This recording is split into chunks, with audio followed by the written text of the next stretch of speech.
Okay. All right, what's going on, everybody, here on TCH Live? We got a special show for you here this Wednesday evening. We've got the final table of our No Limit Deuce to 7 single draw, the final 7 players of this roughly 60-player field, so a lot of entries in this one.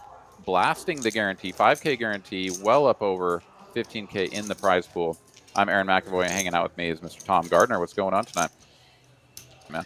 Not much. I mean, I was stunned when I entered into this tournament. We had basically 3 times the guarantee, $15,000 plus in the prize pool.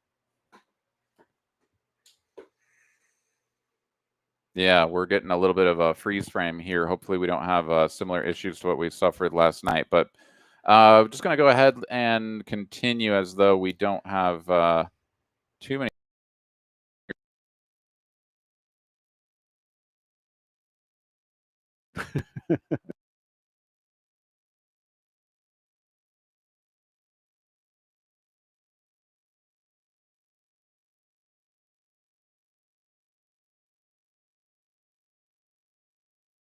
Right? I actually beat you.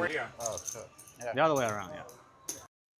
Had some issues. There was like a power surge up in Dallas that shut down our stream last night. And whatever the situation may be, at least we are back up and running. So please continue with what you were saying a moment ago. Just saying, just amazed at the $15,000 prize pool these guys are going to be playing for, and we'll put up the numbers here for you pretty soon about what the payouts are as we get into, I believe, hand number 2. Jesse in the box tonight. Love him in the box. He's the master. A lot of familiar faces, but also some new faces from our Deuce to 7 crowd down here in Austin. Yeah, so I play with these guys in the 5-10-10 cash game very regularly. We've got Will Lottie, who many of you are familiar with as the voice of one of the voices of the Austin stream, and of course Mr. Victor over there in the 3 seat, couple of mainstays in the Deuce to 7 cash game. But yeah, we got Dean, a mixed game aficionado from the local area, and Killian over there in the 7 seat as well. So a couple of fresh faces, I would say, in the 4 and the 6 seat. And I think Josh in the 1 seat, while he doesn't play with us in the cash game, is definitely a mainstay in the mixed games. I believe I've see him playing the mixed games a lot, and he is coming in with an overwhelming chip lead here, 470,000 to start things off. Ben, yeah, that's pretty good for starting stack, and Ben being the short stack at 70K. Yeah, and that is going to be a tough hill to climb because we got 24K in the pot each hand. And just to sort of get everybody up to speed on how things are done, when you're in the big blind, you post the big blind and the ante, which is the sum of the small blind and the big blind. So it's even worse than when you get hit by the big blind ante, right? You're paying 2.5 bigs, or roughly 2.5 bigs, just to see a hand in the big blind. Yeah, for those of you that are not as familiar with the Deuce to 7 game, please feel free to ask us questions, especially Aaron. He's the expert. In the chat, and we'll answer your questions. I've just learned it really since we were in the old building and played that Sunday tournament for a while. Got to play with you guys and watch, which is the best way to do anything in a new game is kind of watch. It's an extremely positionally, important game. And don't think because they're playing 5 cards, there's not bluffing going on, especially in position. Dean, being the guy that knocked me out of the tournament, is one of those capable. Yeah, bluffing is, I would say, pretty much half of this game, right? Yep. I mean, you think about a usual community card game where everybody has a lot of information and you kind of know what the nuts are every time, rescan you the whole know, hand. Yeah, rescan your whole hand. the board texture changes, everybody can see it, and you kind of know, like, oh, well, I had a straight, and now a flush, any flush beats I me, follow right? instructions unlike you guys. You do not have that kind of information in this game. This is a zero information game as far as that goes. There's a betting round after you get dealt your cards. Then there's a drawing round and one more betting round. And you never saw anything other than the cards that you looked at, pitched, and got your new cards. Like, that's it. That's all the information you're working on. So bluffing is huge in this game. We are hoping for the best as far as... You're going to get yourself spoiled. That's you in the Yeah. past over there on the rail.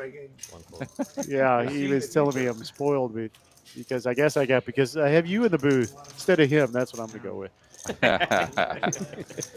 Um, All right, 10 pips away.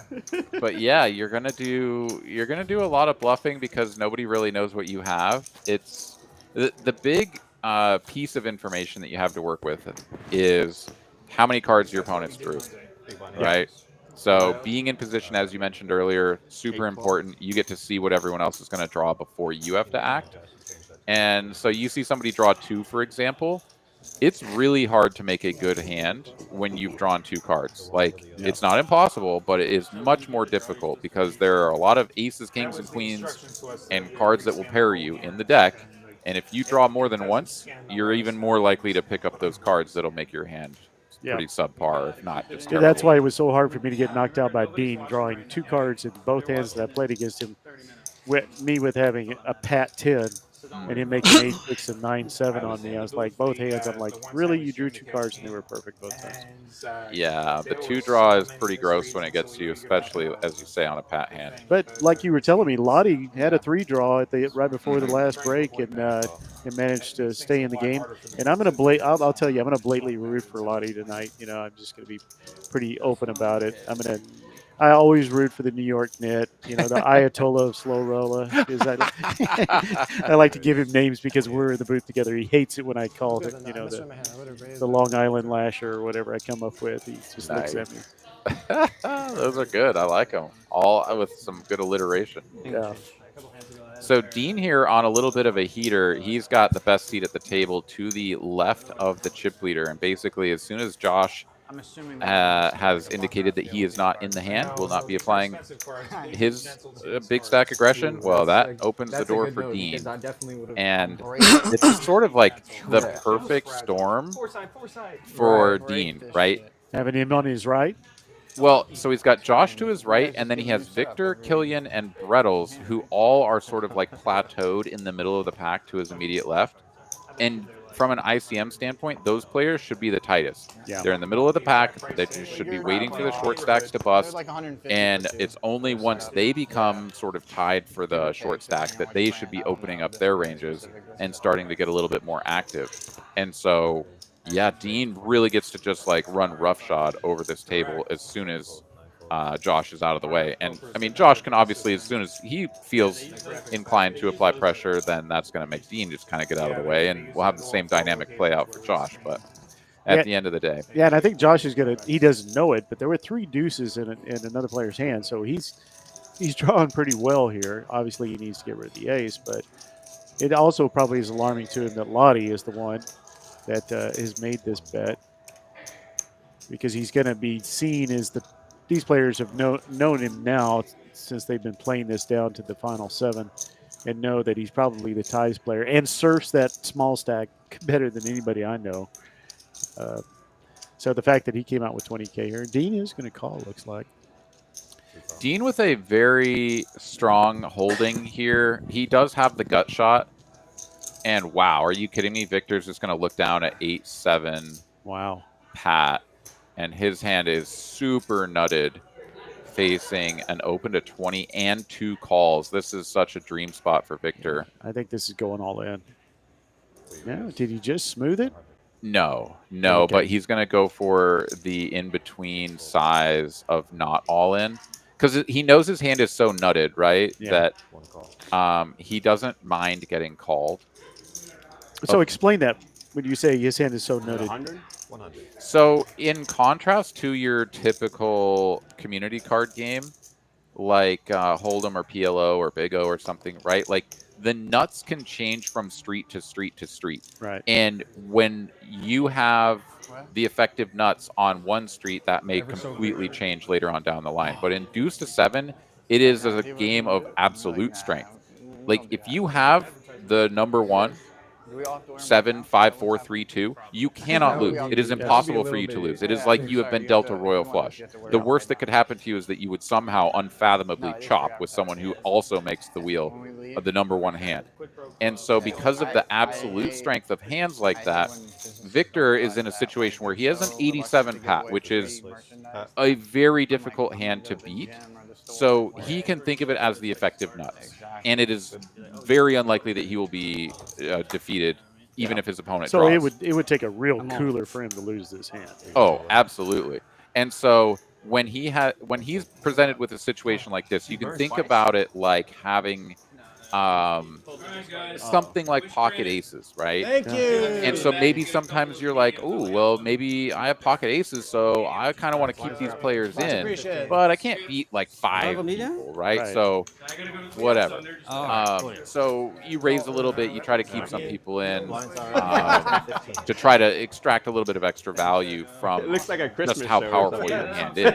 It's even more pronounced in this game because when you have a semi-nutted hand like a Pat 8, you really don't mind if everybody comes along. Yeah, because like you say, you can't get backdoored by somebody with worse holdings because the community cards are not in play. Exactly, right. That took a long time for me to kind of get into my mind, being a hold'em player or a PLO player. Yep. It really takes a lot to think to yourself, I'm starting with the nuts and working up and evaluating. And if I'm Pat, that changes the dynamic, especially in position. If I see 2 people draw 2 cards and I've got a jack high, that's not a bad hand to have because they're drawing so many into some, like you said earlier, so many pairs and things. So yeah. So I don't know. I think that there are some easy kind of correlations to make for some folks that are just this is a completely new game to them. Yeah. Something like a Pat Jack, like let's say you have Jack 9 7-4-3, right? And you just dealt that and you're starting with a Jack 9 high. That's something like getting dealt like pocket 9s or pocket 10s and hold them.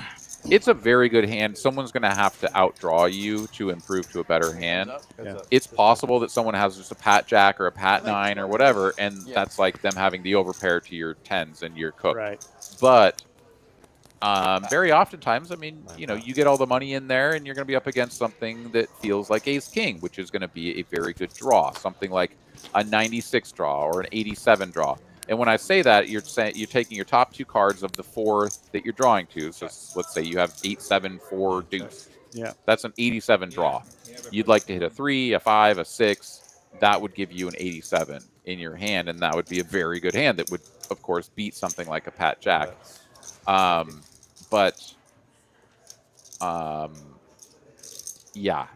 When you start with a Pat hand, you also have to be very cognizant of what hands are likely to outdraw you, right? If you have a Jack 10 kind of Pat hand, a lot of things can just get there against you because it's not that hard to improve and beat a Jack 10 high. Right. So, and you see that when you play these tournaments or when you play the cash game, you see hands lose to the second or even third card frequently. Does it matter for you?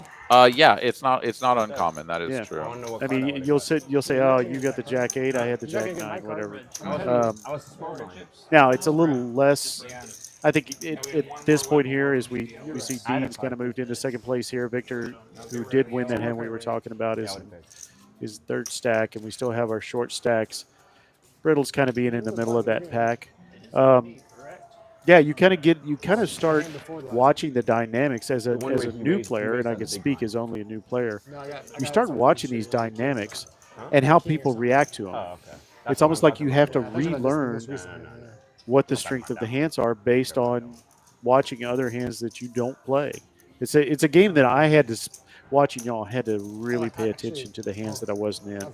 But sometimes they're not revealed. People fold for sure. But as Dean has a pre-draw 10 here. Well, this is a very good hand. So this is what would be considered a Pat hand. This is a Pat 10. Yep. And so, for someone who's looking at this and you're saying, okay, but the best hand is 7, 5, 4, 3, 2.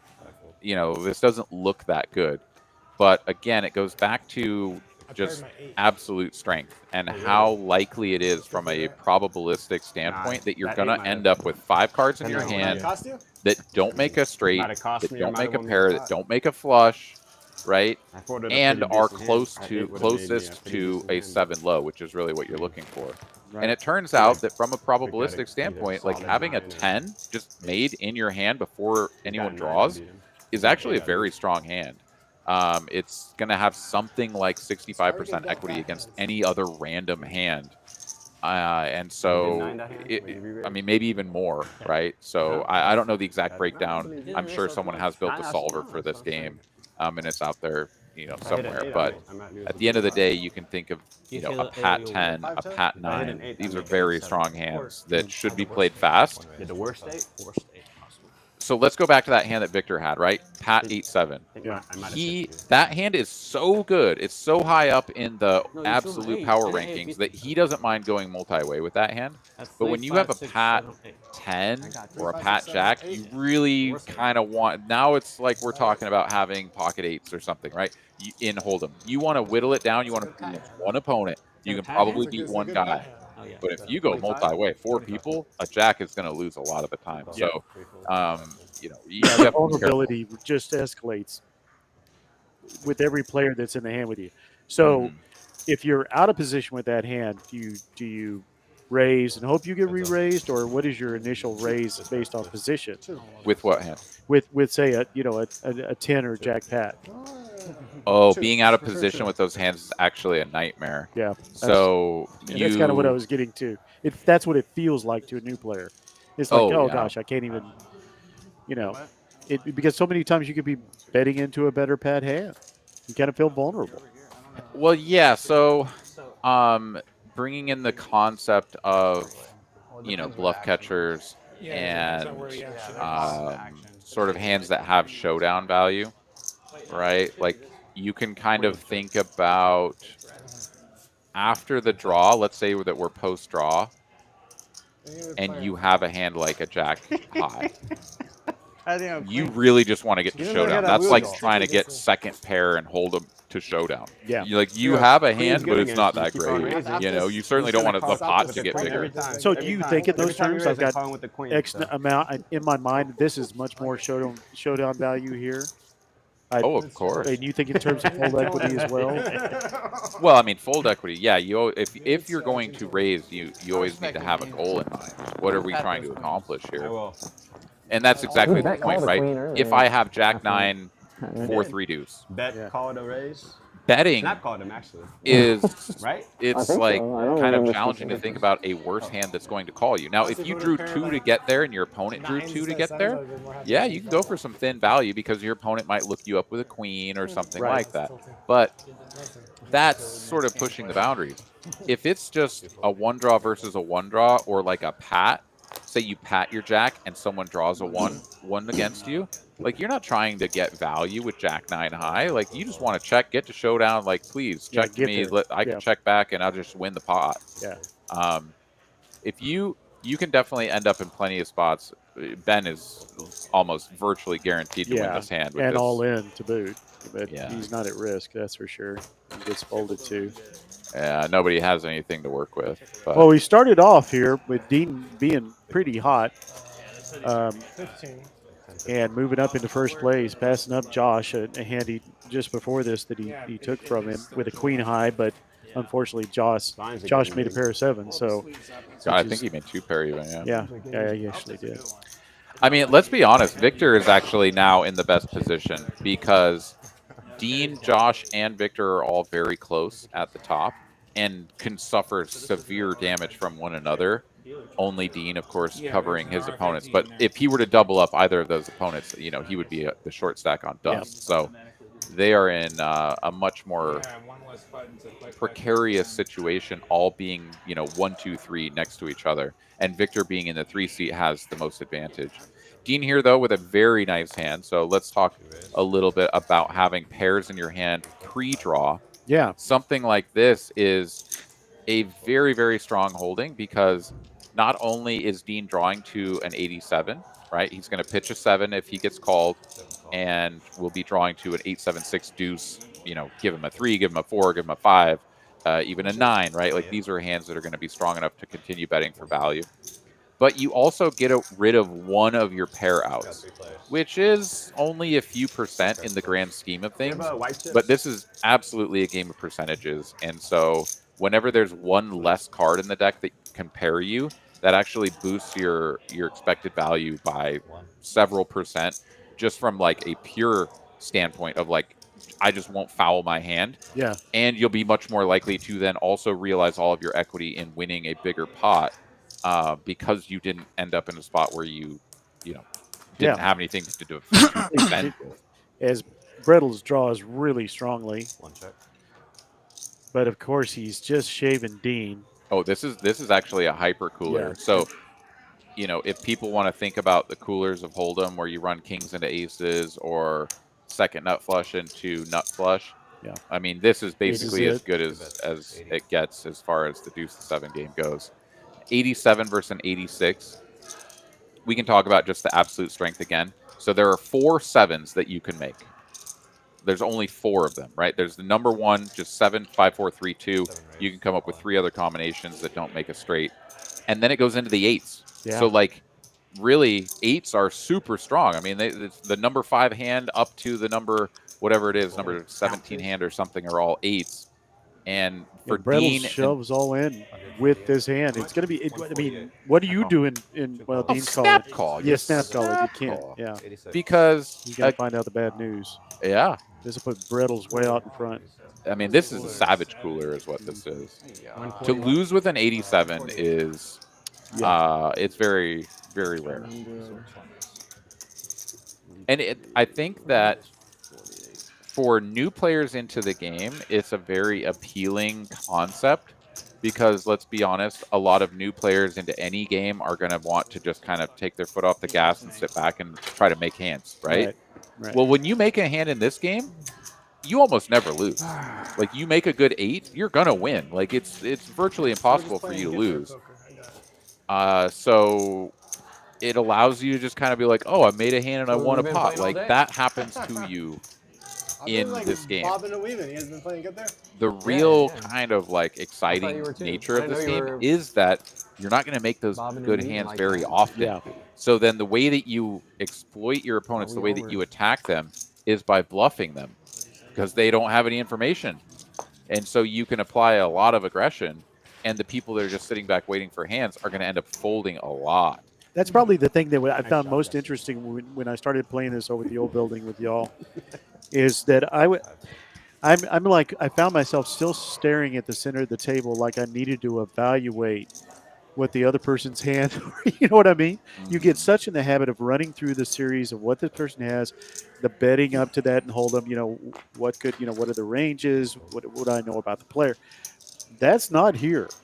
This is like you said, evaluating what your hand strength is and then acting upon it. Well, it is on its face. So now Is that the shallow view?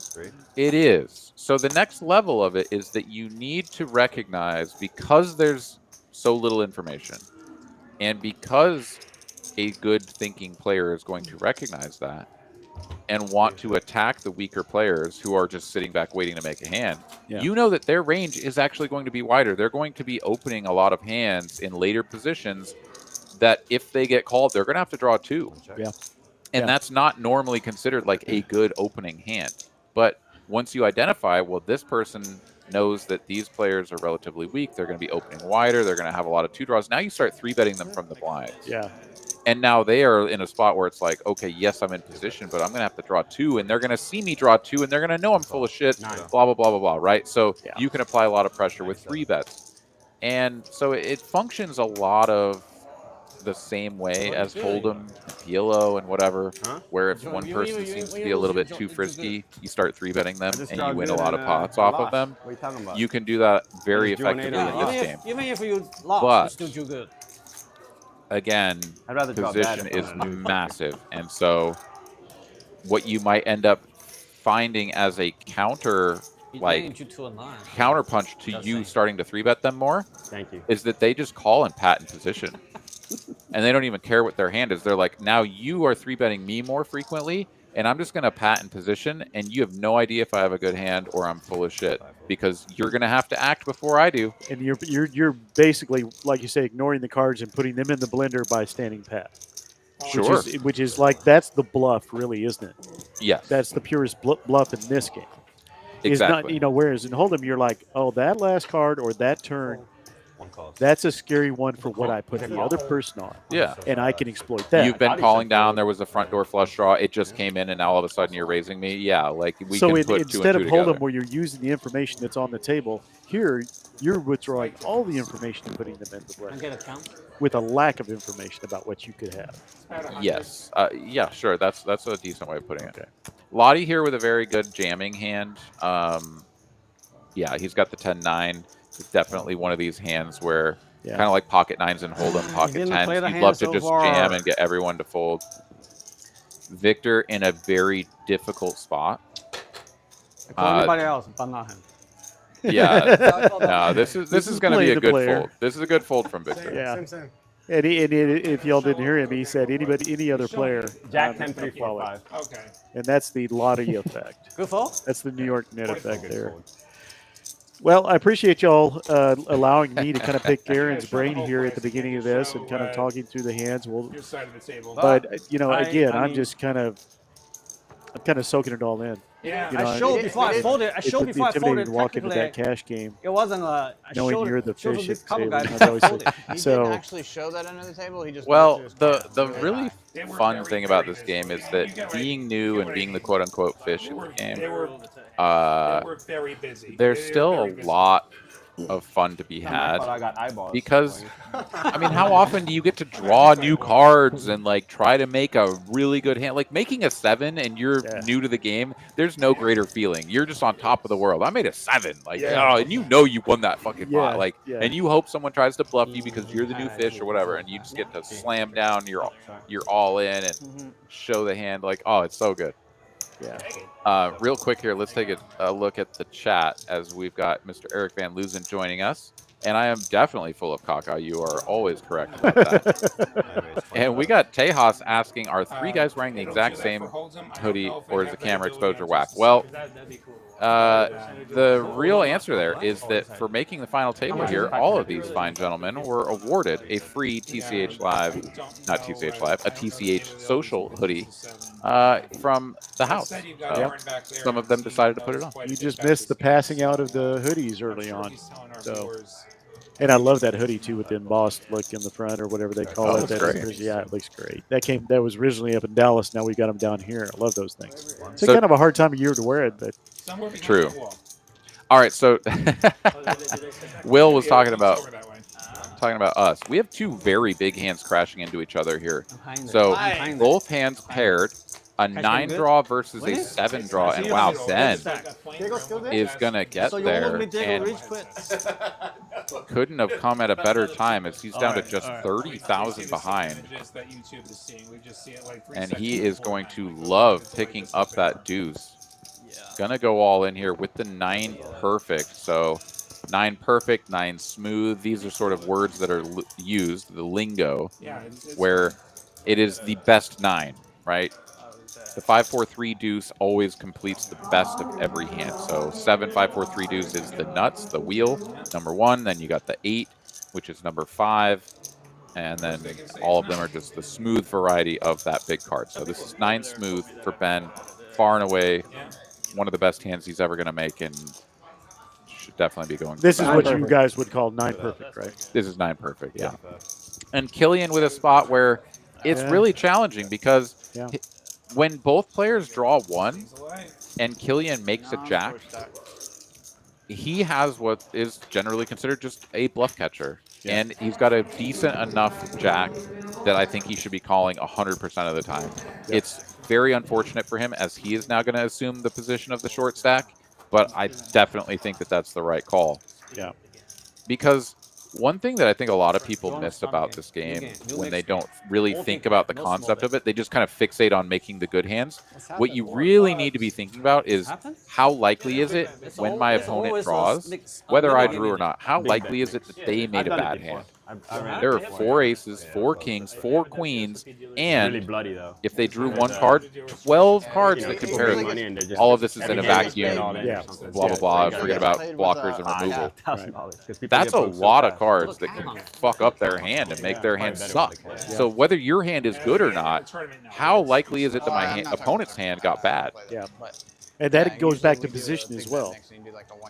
If they check after the draw, don't you feel like, now of course you can always trap, but I mean, don't you feel like you're kind of emboldened to, like, I think they're vulnerable right now. They had to draw, obviously, and maybe you stood pat with a jack or a 10.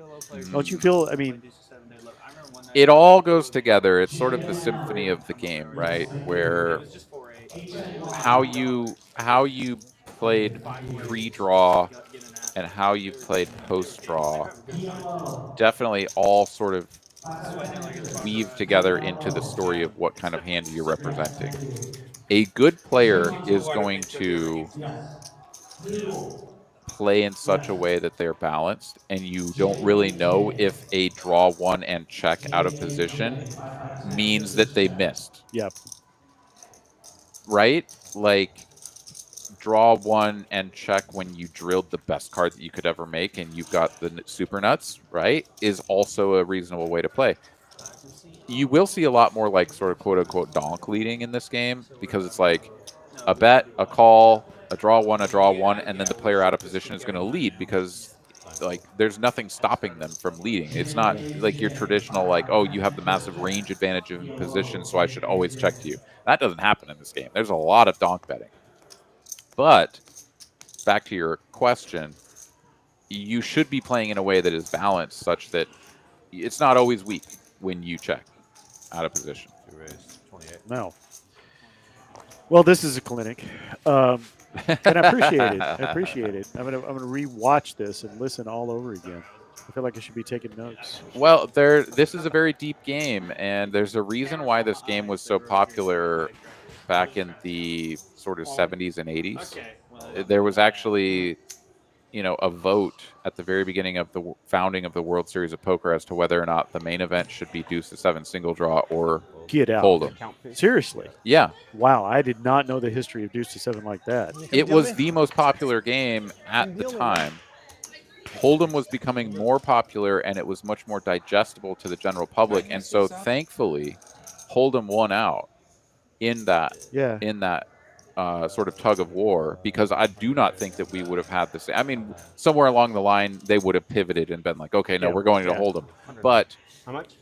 The fact that it started off as main event will be Hold'em, and then sort of evolved into what we see today with the main event and just what poker is today, absolutely a consequence of that initial sort of conflict. Do we stick with what we've been doing, the old guard, the deuce to 7 single draw? This is pure poker, kind of like how it evolved away from the 5-card draw, right? It was 5-card draw, then it became deuce to 7. Now it's Hold'em, and everybody knows Hold'em. And thank God that it's. I think a gone good that route. corollary to that, because I grew up playing draw and set games. Sure. That's why I like this, because like you say, there's an appeal to this. I think it's like the difference between playing like 9-ball and playing billiard, the classic English style. That's for the highest level of players at all times. Yeah. It's not something that anybody can walk in on the street and play. Sure. Whereas 9-ball is a simplified game that has a lot of variability to it, and a really good player can lose to a really bad player. Yeah. That's kind of Hold'em. Yes. Yeah. Hold'em evens the playing field A lot more. just dramatically. Yes. Deuce to 7 is very much a game of skill. Yeah. I would say that it's more akin to Big O as far as like having a good, solid understanding of the game is going to increase your ability to win over any random opponent. Much more than in Hold'em. Hold'em is very much the common man's game. Yeah. Not to be a slight to the common man or to the game of Hold'em, but it's just any 2 cards are going to have at worst 20% equity against aces, right? Yes. I mean, like, you can just launch your money in there and they might have aces and you still have 20%. Yeah. 1 in 5 chance of winning. In this game, like you launch your money in there with like a 2 or a 3 draw and just think that you're gonna somehow spike a good hand. It ain't happening, dude. It is not happening. You're cooked. That's what goes back to Lottie having a 3 draw on somebody. It's just such a rarity, such a Oh, that was such a nasty Albatross. hand. I mean, I was at the table. I watched it happen. It was like he was Yeah. full on punting, and he was got really, lucky. he was pre-break punting. Wow, here's another big collision. And that's what we expect out of Lottie at this. So Dean, I though, guess, need this bet some, is going to be a little too big for Dean to call. And the real problem with Immature. Dean's hand, while he does have a pair remover, he has a straight draw. So if a 4 or a 9 comes, he'll make it straight, and that is like one That's of the bad. worst hands in this game.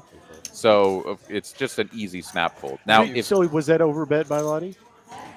Would you have liked to have seen him make a more of a value bet to try to keep him in the hand? I had to. I don't know. Lottie is middle of the pack with both Ben and Killian on substantially shorter stacks. So when Lottie or Josh, I mean, honestly, we have this plateau at the top, which is very interesting. And you don't see this at final tables very often.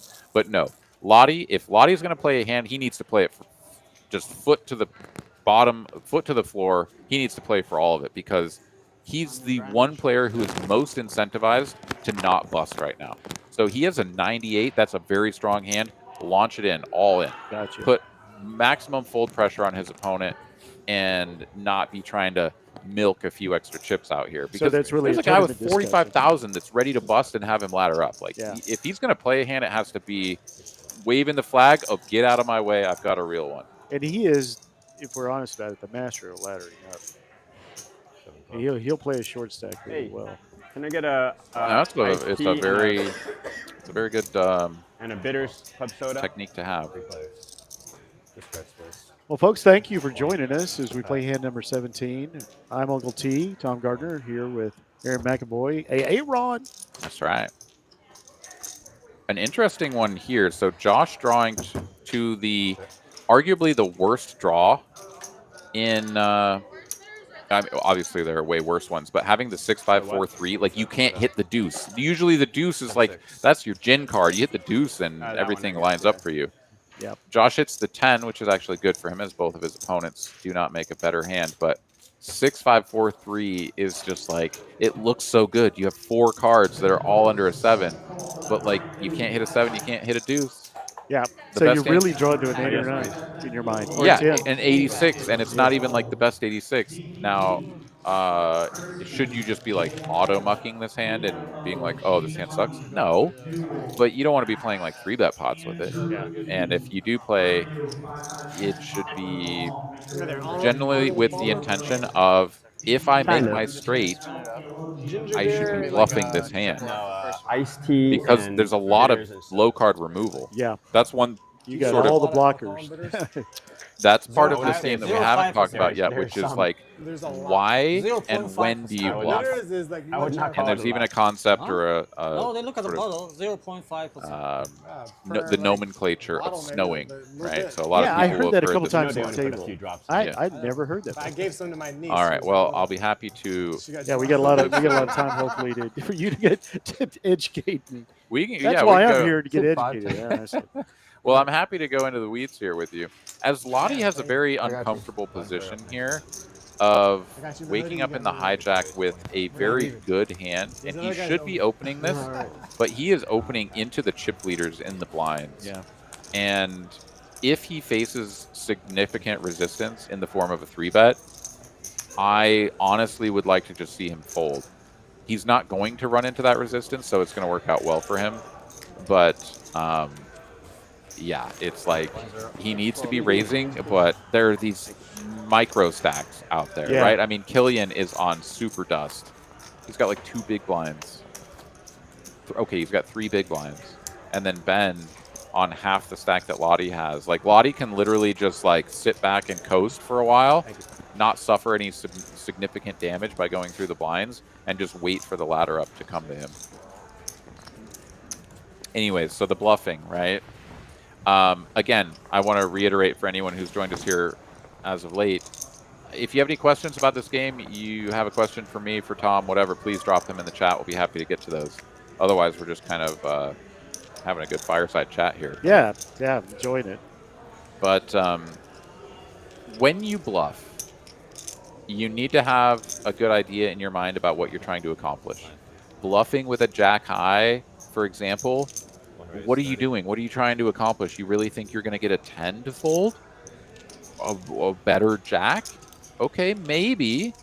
But you're going to have a lot of bad hands almost all the time. Yeah. And so bluffing with your jack highs or your bad 10 highs like 10, 9, 8s, stuff like that, like you should just be trying to get to showdown with these hands. You shouldn't be bluffing with them.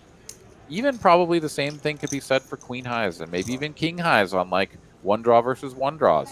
Because so often you're actually going to pair your hand. Yeah. So now let's say that you had a good 8 draw. You had like an 8-6, 4-3, you drew and you paired your 8. Okay. Now your hand super sucks. You have a pair of 8s. You're never winning at showdown. But what do you have? Good removal. This is the kind of hand that you start bluffing with. You draw 1 in position. Your opponent checks to you after they drew 1, and you have a pair of 8s. Pot it, right? See if they've got a hand that could call you. That's the kind of hand class that you're going to want to be bluffing. Oh, that's interesting. I had a young man sitting across from me at the table when we were playing. Holy shit! Real quick, sorry. We have a massive hand here. Josh getting dealt a pat 7-6-5-4 deuce. That is the 4th best hand. Called number 4, and he is going to. Wait, did he check? No, he didn't check the button. Okay, the screen is incorrect. Dean was on the button, so Josh checked that hand, hoping that Dean was going to bluff. And it didn't work out that way. But Josh is still going to win with number 4, an amazing hand. Sorry, what were you saying before that happened? No, that's like, I don't remember, frankly. Okay, all right. That young man was sitting across from me. Yes. Bluffed me twice with exactly what you were talking about. Paired his top card or whatever after a draw. Yeah, or I think his second bottom card or whatever. In one case, he said, I got a pair of deuces. So I was like, that's a good bluffing hand. Now, I had, he had everything, but then he, I think he threw away an ace, he said, and he got another 2. Yeah. So he had a good hand, and he had that card removal that you were talking about, so he bluffed it. Yep. And I thought about it after he did. Then he did it to me again. Unfortunately for him, both times I had just hands good enough, like the jack that the C7 had a minute ago, that I had to call. So, yeah. Khaled here, or Khalid says it was misread. Josh was showing an ace. Okay, thank you so much. I thought I saw an ace when he threw the hand over. Okay, that makes a lot more sense. Thank you for that. I didn't really see the cards exposed and just looked at what was shown. Thank you, Callie. Appreciate that. I thought I saw the ace of clubs, a black ace, but I was like, well, where did that come from? I'm on. What does Neil know? Neil folks said 8s to me. What does Neil know? All right, so Josh opening a very, very strong hand. It's an 8 smooth draw. Dean going to try to call the button with a 2 draw with 3 wheel cards, but Victor is all in. Yeah, he shoves. With the Jack 10. And what I will say is that this is a very bold play from Victor. I think in a vacuum, this is a great play in that you apply maximum pressure to your opponents. And have having these players act to his right. Yeah. He obviously didn't shove this before they made this action, so this was a check shove, I believe. Yeah, but this is exactly the danger of going all in. There's a micro stack over there. Killian here is rooting for a player to get eliminated, and Victor is at risk as Josh has a smooth 8 draw and Victor on a Jack 10. Like literally Josh can draw all the way up to a Jack and make the best hand. This is very dangerous for Victor, and he did not need to put himself in this position. Number 5. And he gets knocked out. Yeah. Now, didn't see because it didn't go across the reader what that last card was. It was a 5. It was a 5. Okay. So he made 8 smooth. So he made the 5th best hand. There it is. And this is the problem with what Victor did here.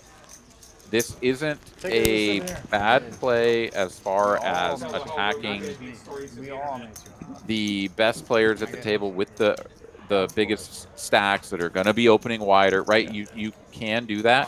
but ICM says you should not be playing this as aggressively. You should be waiting back. You should be waiting for a better spot.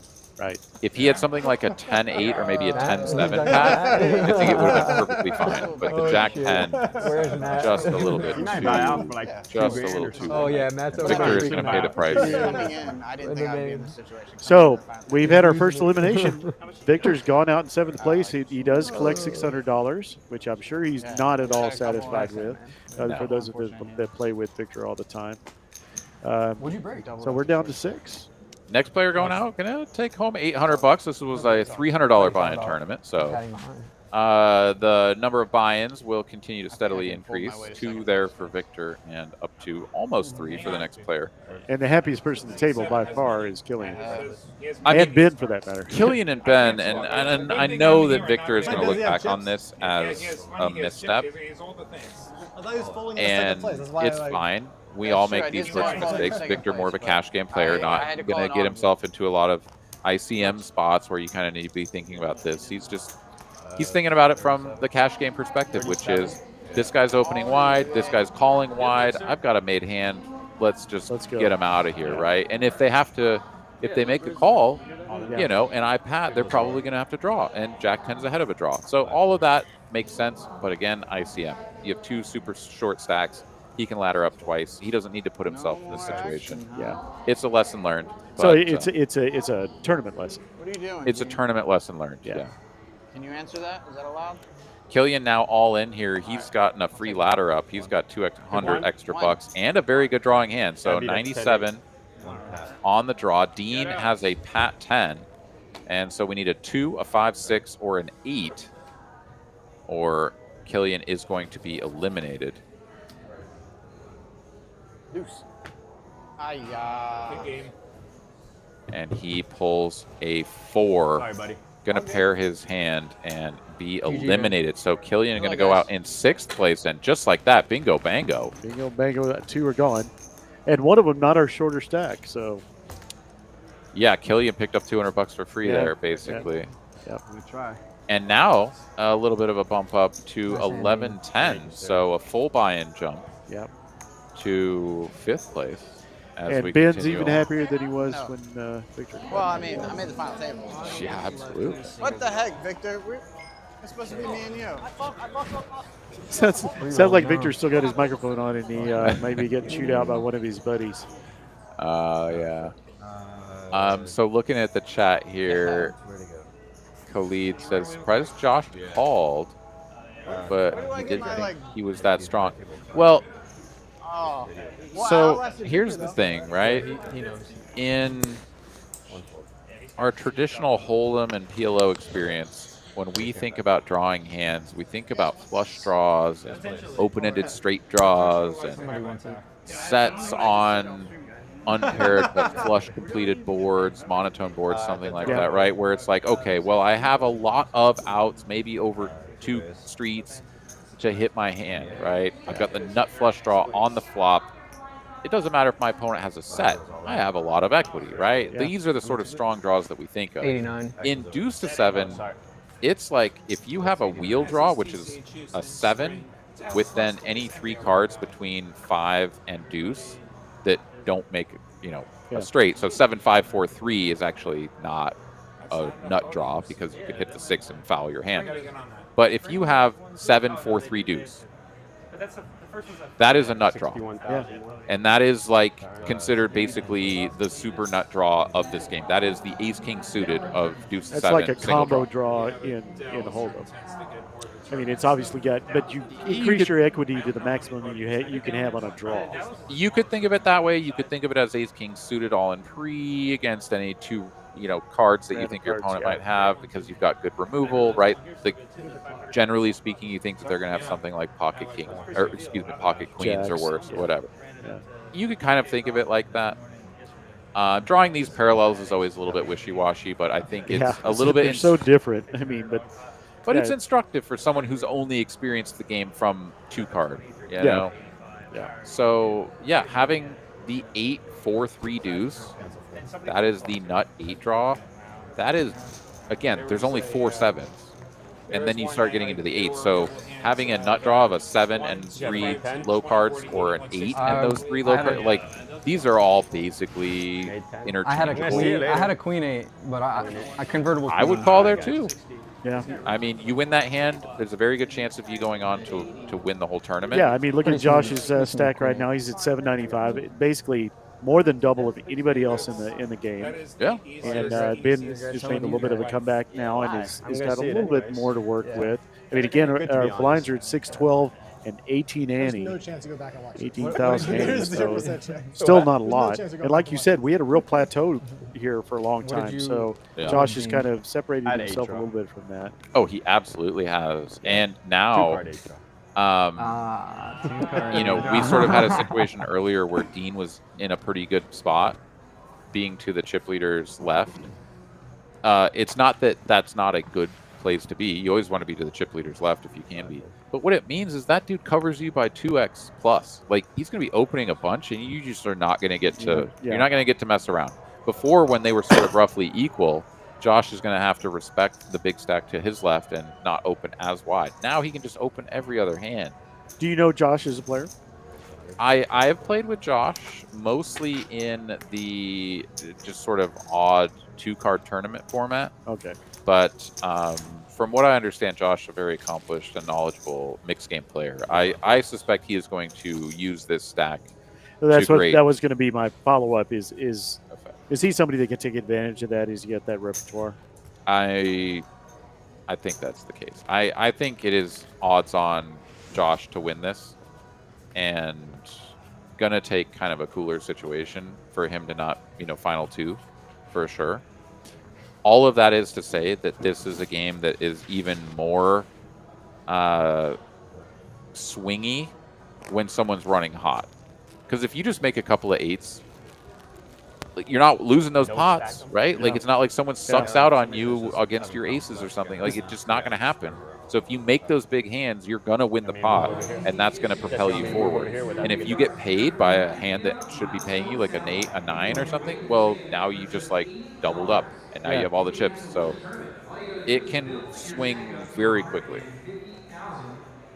But having that many chips and being able to just kind of force the other middling stacks to just fold everything, waiting for the smaller stacks to bust, it doesn't matter what game you're playing. That's a great place to be. Yeah. Yeah. Well, I think it's with all this analysis and all this talk, to kind of give people stepping stones if they're not experienced at deuce to 7.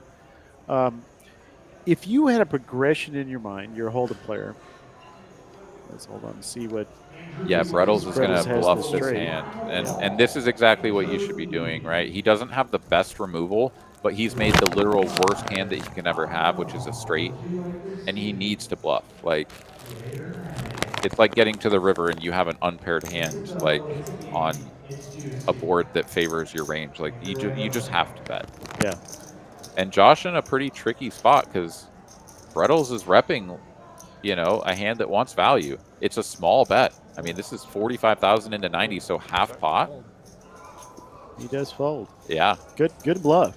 So you're a no limit hold'em player. Okay. You've played bomb pots. You're a little PLO aware, so you've not a ton. You played a tiny bit of Big O. Those are the top 3 games in poker. Yeah. What to get to deuce to 7? Would you recommend that people first dabble in the PLO, then do Big O, because you were talking about the skill level of Big O being, basically equivalent. The more skill you have, it's a skill based game. I mean, how would you tell somebody to go from a no limit world into deuce to 7? Because it's completely. I mean, it's a draw game. Well, I would not equate it to PLO and Big O in any respect as to how the game is played. I don't think there's any value in playing those games before you try to get in here. In fact, people that play 2-card no limit hold'em, they already understand how to get all of their money in on any given street. Right. Like, you can do that. The other games are pot limit or God forbid limit. So it's not that those games play similarly in any fashion. It's that I have not tried it. the skill edge in those games is more Almost 9 years. akin. I'm in a suburb that. So what I would say, if someone is curious about this game and you're like, whoa, this looks fun, just try to play it. It's really hard to just even find this game, but if you can find it, just play it. Even if you're just getting your buddies together and be like, dude, we're going to play 10 cent, 25 cent, deuce to 7 single draw tonight because like this game looks fun. You will have a blast doing it. It is so much fun. And it is not hard at all to get into. Not at all. It is a very challenging game to play well and to understand the nuances of what does this cadence mean of this guy called out of position, drew 2, and then checked. Like, you pick up all of that as you go. But depends on what you do. Just if you can play the game, get in there and do it. So it was kind of a leading question because that's what I thought. Yeah. I thought, well, obviously I played draw and stud games, so I had a little bit of knowledge. But I thought I may have wept when they stopped playing that tournament on Sunday because I was having so much fun. I ended up winning the last tournament that I was in. And it was like, really good, but we didn't do as players what we needed to do, which was to show up and make sure that the game ran every week. That it kept going. Yeah. It's like a lot of those games when you don't have a lot. I didn't need to do anything. I thought maybe I need to expand my mixed game list, and this was so much different. Yeah. Than PLO, Big O, or No Limit Hold'em. That it was like, oh, I'm playing cribbage now. It might as well be. It's nothing like these other games. Yeah. That's why I enjoyed it so much. Exactly, and I think there's a reason why whenever we expose, again, we as the sort of Austin 5-10-10 cash game players, anytime we're able to get a new player to come in and experience the game, they're usually going to lose because, it is a challenging game. But in so doing, somewhere along the line, they will make a big hand and be like, is this a good hand, guys? And we're all like, that's a really good hand. Like, you made an 86. And, it's like you feel the euphoria of, like, I made this hand. You know what I call that? I call that the one shot per round in golf. You get hooked. Man, I hit this 9-hour, bang, it hit the pin and trickled 4 inches from the hole. Yeah. That's all you remember. You don't remember the hook you put into somebody's backyard that killed a dog. Or the 5 balls that you sliced into the bushes. Yeah, exactly. There's 2 sleeves of balls that you'll never see again. Yeah, you kind of get into that. That's the euphoric thing that you're talking about. Yeah. Well, thanks to everybody once again. I'm Uncle T here with Aaron McAvoy, AA Ron.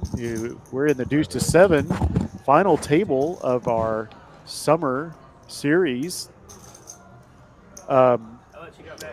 Appreciate all of you that have joined us in the chat. We're down to 5 players from our original 7. We do want to tell you that we have a lot of our summer series still to go. After we play this hand, I'll try to pull some of it up.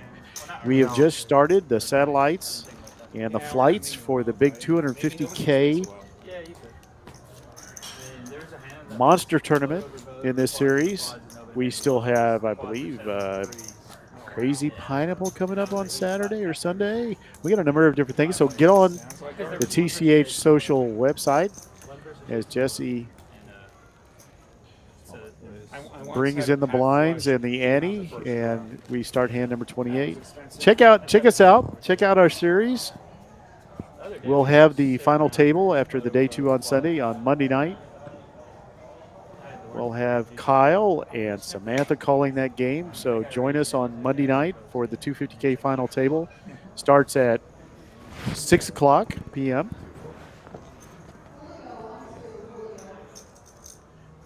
on YouTube. Join us. So with 153 behind, I think we're catching up with our graphics a little bit here. Ben does fold. Lottie folds. Lottie on the button does not want to play. Looks like it's going to be some blind on blind crime here. Not much for either player. I mean, but the 10-9 is actually pretty good. Okay, that's a deuce there. Okay, that's actually a pretty good pat hand right there. Before the draw. Jack 10 is not too bad either. Brettles hopefully thinks this through. deciding if he's going to make this call.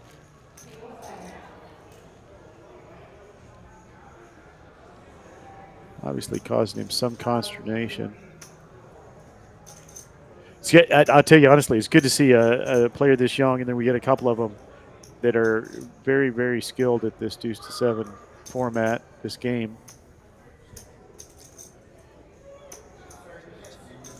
He was playing in the table next to me, and they were having a lot of fun to boot.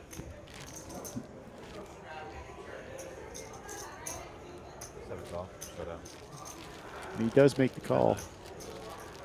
Josh is going to take it down. Understandable call. Difficult call, but an understandable call. And the right size bet to get paid by Josh. So Josh now at approaching 900K. He's pretty close, but not quite. The rest, half the chips. Y'all do the math. There you got 300, 565, 178. Yeah. Pretty close to 50% of the chips. Kind of separated himself in this final 5. I will say, I think that there is a subtlety to this game, and I'll ask Aaron if he notices it. We have had 2 eliminations. Both people that were not wearing the red sweatshirt. I'll let y'all tell me whether you think that's truth or bullshit. Is that a real thing? If the next elimination is somebody not wearing the sweatshirt, I'm going to call it as if Dean faces an all-in bet by Josh. Big stack. Not that he can call with. Yeah, what's he going to do? So I've noticed a trend that I'm going to check on you and see if you notice. Did you notice anything about the 2 eliminations to date? We had a fairly big stack in Victor and then a small stack eliminated. But what do you notice about the elimination so far? Victor and Killian, two of the more seasoned players. I mean, is that where you're getting at? I think that more importantly, neither one of them, they were both eliminated because they didn't put on the sweatshirt. Oh, that's what it was. If we have another elimination of a non-sweatshirt, I'm going to call it curse. Yeah. Oh, so they got mushed by the no, they mushed themselves because the tournament director came in, gave them the hoodies, and was like, well, you could either wear it and power up, or you can suck. Get eliminated. Yeah. Makes sense. Now, of course, our chip leader doesn't have it on. So. Oh, good game, Josh. Good game. He's clearly going to spew it all off now.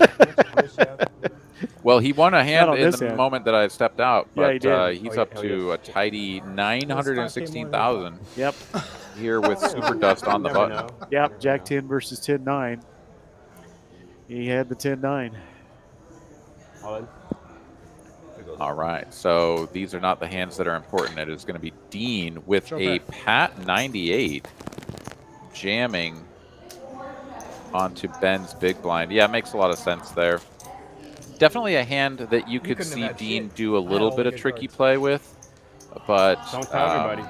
It makes a lot of sense. Just play it fast. I mean, in this game, your opponents are so frequently going to just have like ace, king, 10, 4, deuce, where like your hand is just garbage. Like you can't do anything with it. And if your opponent somehow does just like min raise you, you're like, do I even call one more blind to try to draw 3? Like, no, it's a nightmare of a scenario to be in. So when you have a hand like a 9-8 Pat, I mean, min click the guy and see what happens, small blind versus big blind, right? Like there's so many different little things that you can do to try to eke chips out of your opponent, because when your hand is good, it's so good. Yeah. But you have to know your opponents too. Like so often you can get away with these little tiny bets because your opponent won't think to defend. Like let's say that it's a 1-draw versus a 1-draw and I'm in position on you. We both draw 1 and then you check and like I paired my jack, for example. Let's say I opened the button you called from the blind and I paired my jack because I was drawing to a jack 8 or something. And I just bet like a blind and a half into a pot. Like, and because I think that you're a player who's just going to literally fold everything if you didn't make a hand. You're not even going to think about like, well, should I be calling with a king here? Maybe this guy's full of shit. He's betting a blind, right? Yeah. He's just auto muck. So you got to be careful about stuff like that. If you Yeah. end up giving Trapping off an air of I'm able to be pushed around. Yeah. Yeah, that's how I felt the first 5 weeks we played that tournament. I'm giving off a lot of air. You're going to have an error a lot, and sometimes you have to defend it. And sometimes you should be thinking about raising it, too, especially if you're that guy, and this goes for anything. If you're that guy or that gal and Hold'em, who everybody thinks has the nuts when they raise, well, maybe you should start bluff raising a little bit. You know? I talked to a newer player, Karen, one of my buddies, when she was just starting off. I said, Karen, you're going to always have the tightest image at the table. Yeah. Use it. Use it in position. Use it when you sense that people seem a little, there's a lot of Larry floater, Freddie floaters out there, and, that they're kind of, Larry limpers. Just kind of take advantage of it, because believe me, I know what I'm thinking when you 3x my float. Yeah. Oh crap! Put There's 40 nothing bucks in there all scarier of a than Karen sudden. betting here. You're damn right. And that also gives you a little bit of confidence, right? When you're a player who doesn't really bluff very often, you're like, wait a minute, every time I bluffed, I've gotten it through because everybody respects my bets. Yeah. Now you start bluffing a little bit more, and then you start getting paid a little bit more when people pay off your big hands. Yeah. It's good. Yeah. Well, let's do a little bit more of the lay of the land here, because Josh has more than half the chips in play. Yeah. Lottie is basically as short as Ben, but he does have Ben to his right, so he's always going to have the advantage of seeing, like, is Ben all in? And if he's not, I should probably just fold and wait for another spot where Ben can get all in and lose before I do. So Lottie a little bit handcuffed just by his position to the left of Ben. But it's a good position to be in as well, because if Ben is all in, he knows that even if his hand is pretty decent, Ben just might lose, and so he can just fold. So it's got a little bit going for him and a little bit against him. Really, the dangerous place to be is anyone who has more chips than either of those two gentlemen, such as Dean, who is going to open the 5 smooth draw here, and he's going to run straight into the Jack-8 pat for Lottie. Yeah, this is really perfect timing for Lottie for just the reasons you said. And Dean, who's moved over to the 3 seat here, and he kind of moved over because the table's a little thinner now. Yeah, and he simply can't call here. Put him under the grinder. 142, I think, unofficially. 142. Yeah, Dean's hand. If he had a 9 instead of a jack, I think this is a call. Then he's got a really good hand because he removes one of his pair outs. Yeah. And can just make a 9 smooth, which would be a very strong hand. But yeah, the jack, a jack draw is pretty dusty. You can definitely get involved with it either by opening a jack draw from late position or calling with it from the blind against a button open, because ranges are wide. But typically, a 1 draw to a jack is not great. I'm going to brag on Aaron for a second here. I was listening. I was in New Jersey last week, and we had Greg Bale's Big O game. Okay. And Kyle was doing the play-by-play, and Amanda was doing the hand analysis. Yeah. And I told her how great it was. It was like I was literally taking notes. If y'all want to play deuce to 7, you're getting really. Honestly, I'm gonna be taking notes after this, replaying it. You're getting such great hand analysis here. It's situational awareness, positional awareness, strength of hands, playing the ladder up game. Playing the even to the level that you're finding out. Okay, what is Lottie's position because of the stack size of the person to his right and his left? That's just it. Really looks like we're gonna take a little break here. Yeah, well, I mean, I don't get to sort of dig into this game as much as I would love to. And so, yeah, it's a pleasure. It's an honor to be able to discuss the strategy as I see it. And I want everybody to know how fortunate you are. If William Lottie, now William would be doing the same thing. Will be like I'd be like wearing my pin out with him too. But we got Aaron, who was my backup to. I knew I was never making the table. I had to have multiple backups because Aaron and Will, both being really good at this game, had a high probability of making We all had hopes. Lottie is our the one and only, but yeah. He is the Long Island Lasher. We love him. And Mike Manis was the backup. Well, let's take a little bit of a break here. The players are on a break. I imagine would be a 10-minute, maybe 15-minute break. I think I heard 10 minutes. Yeah, I would guess 10 minutes too. So if you need to run to the bathroom, you can put your pens and your notepads down. Aaron will be here in about 8 minutes to continue the seminar. Yeah, well, what else do we call this, Professor? I can't call you Professor. That's Diego's title, but there you go. Headmaster. How's that? That's right. Oh, I'll take any Shake of that. Headmaster. Yeah. Well, this is a great opportunity. I mean, we can just sort of keep the ball rolling, talking about whatever as we go. Since I mean, the players are on a break, and we've got 101 of you fine folks hanging out with us across all of our streaming platforms here on TCH Live. Big shout out to all of you who are tuned in for this final table. The winner of this fantastic event is going to be going home with just over $5,000, $5,255 to be exact, on a which was $300 buy-in. to first place. That was the guarantee. Yeah, they definitely lowballed the guarantee on this one.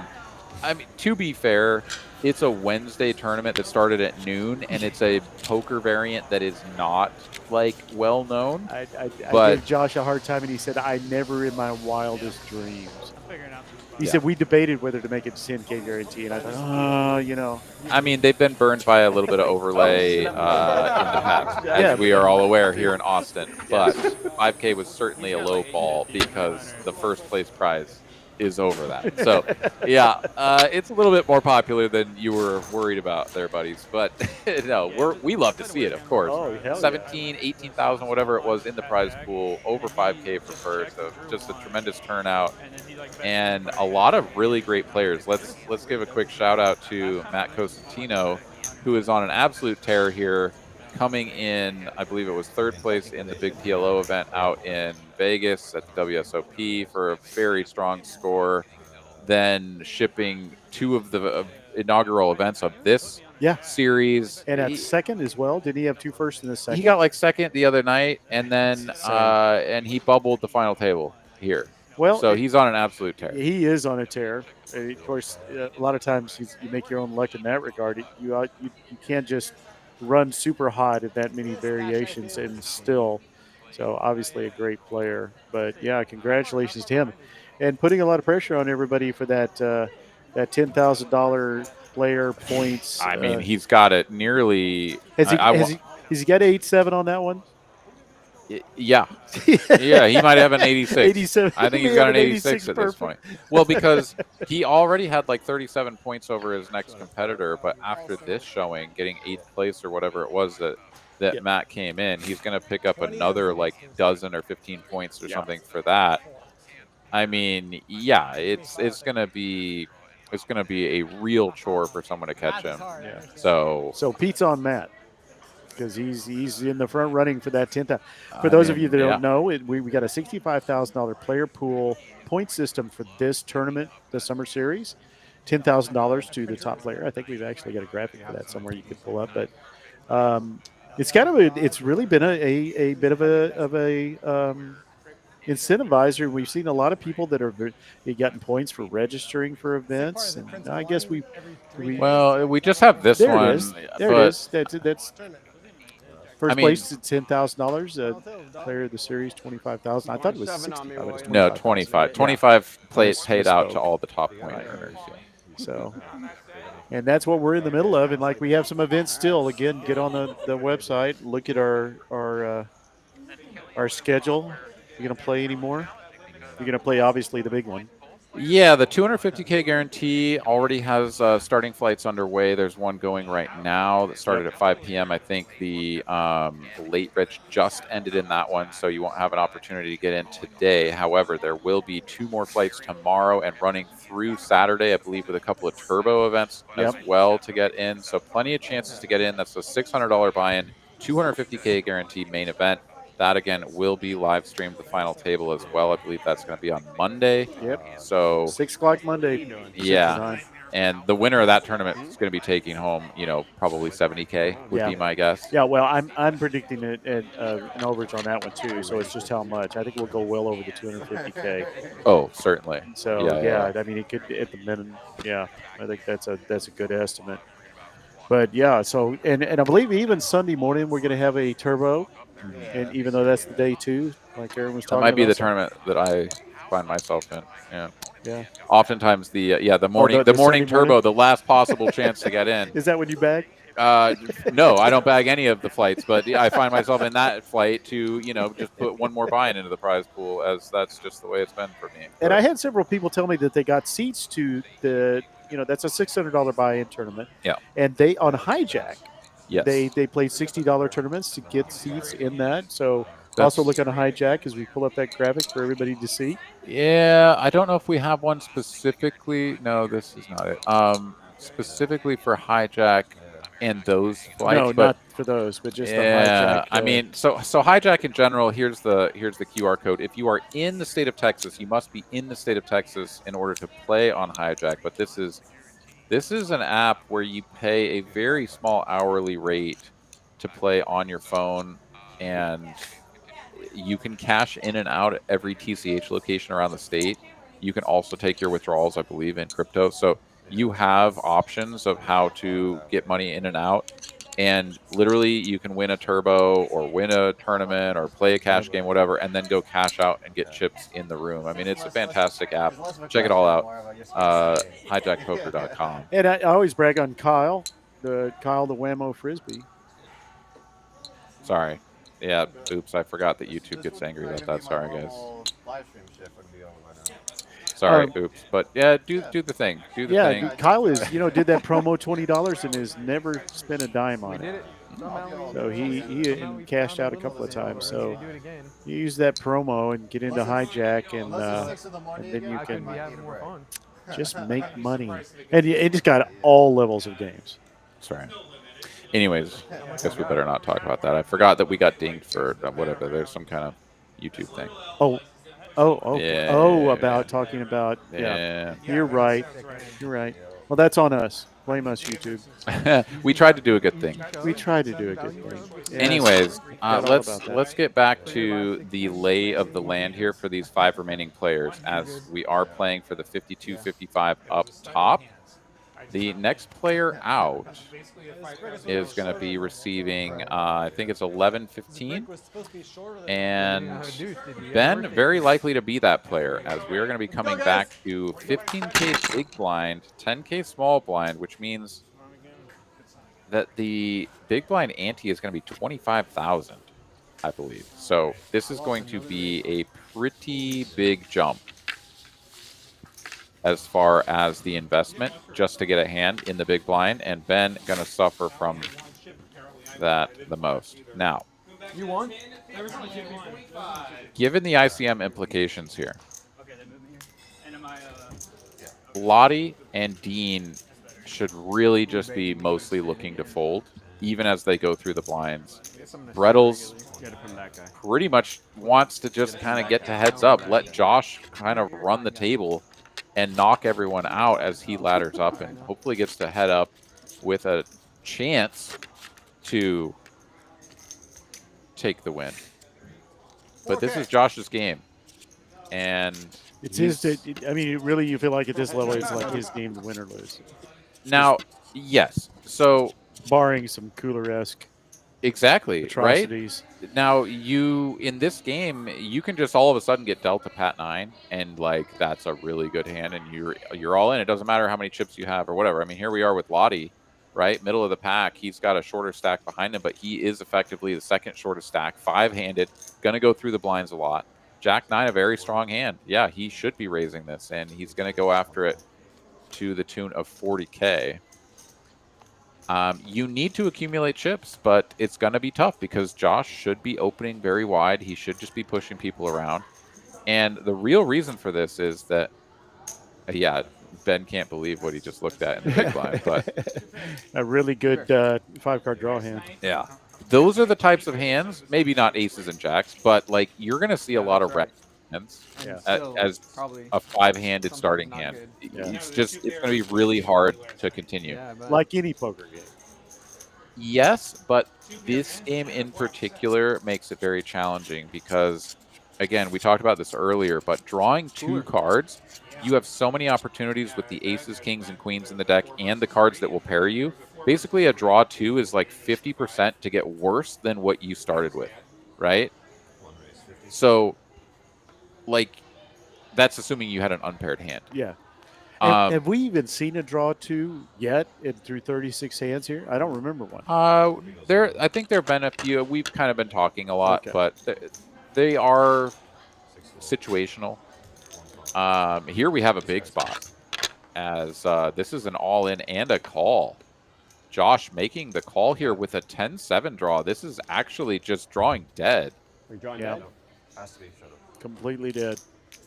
I'm a little bit surprised that Josh makes the call here. I think Dean is the player at the table who is You incentivized gotta count my stack, Jesse. I know. to be I have to show very, this hand first. very cautious. I don't know, yeah, something like that. And Josh made that call almost immediately. I'm very surprised about that. Was Remember that that was one. that player related as well? You thought that Dean maybe Must be some kind of read there. yeah. I'm not sure. 10, I mean, I would certainly 7. say Dean is probably the most aggressive person at the table. Or at least he was Sure. at our table when he was No, playing. I played with Dean many times. This is true. So that could factor in. Yeah. It's still questionable to make this call. Just because you've got such a dominating chip lead, you don't want to put chips in the second place's hands.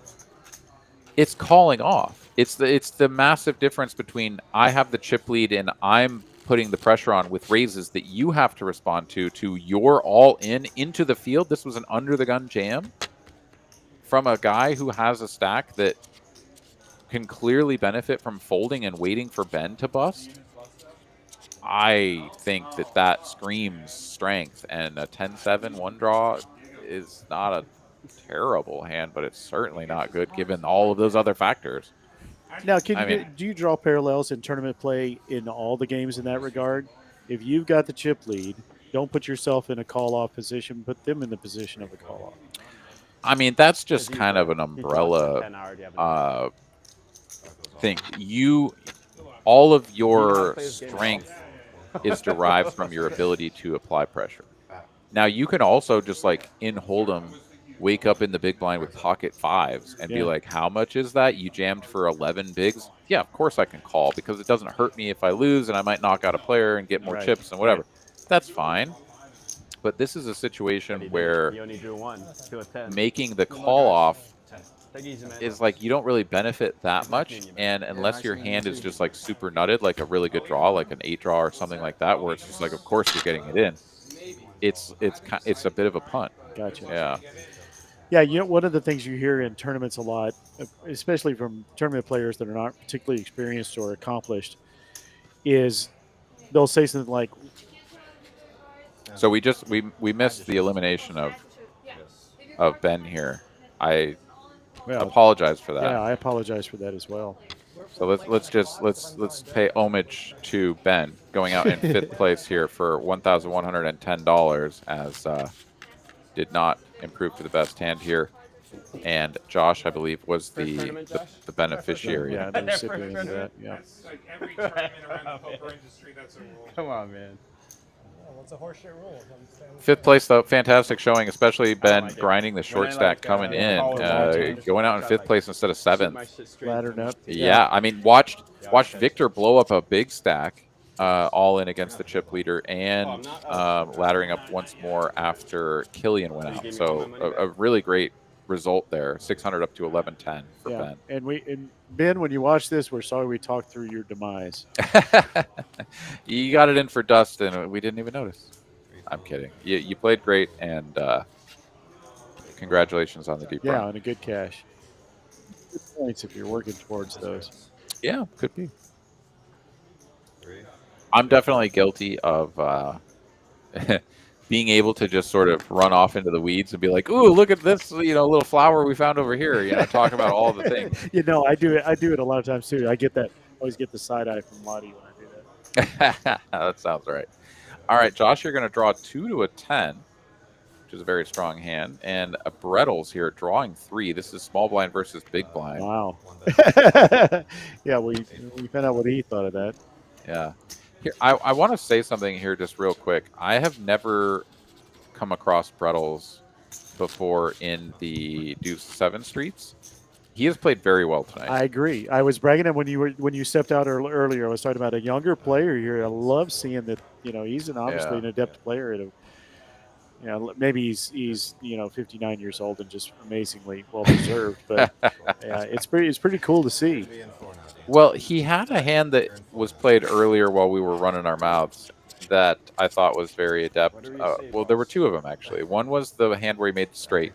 Yeah. And he bet half pot into the chip leader and got him to fold a queen 10, which was the best hand.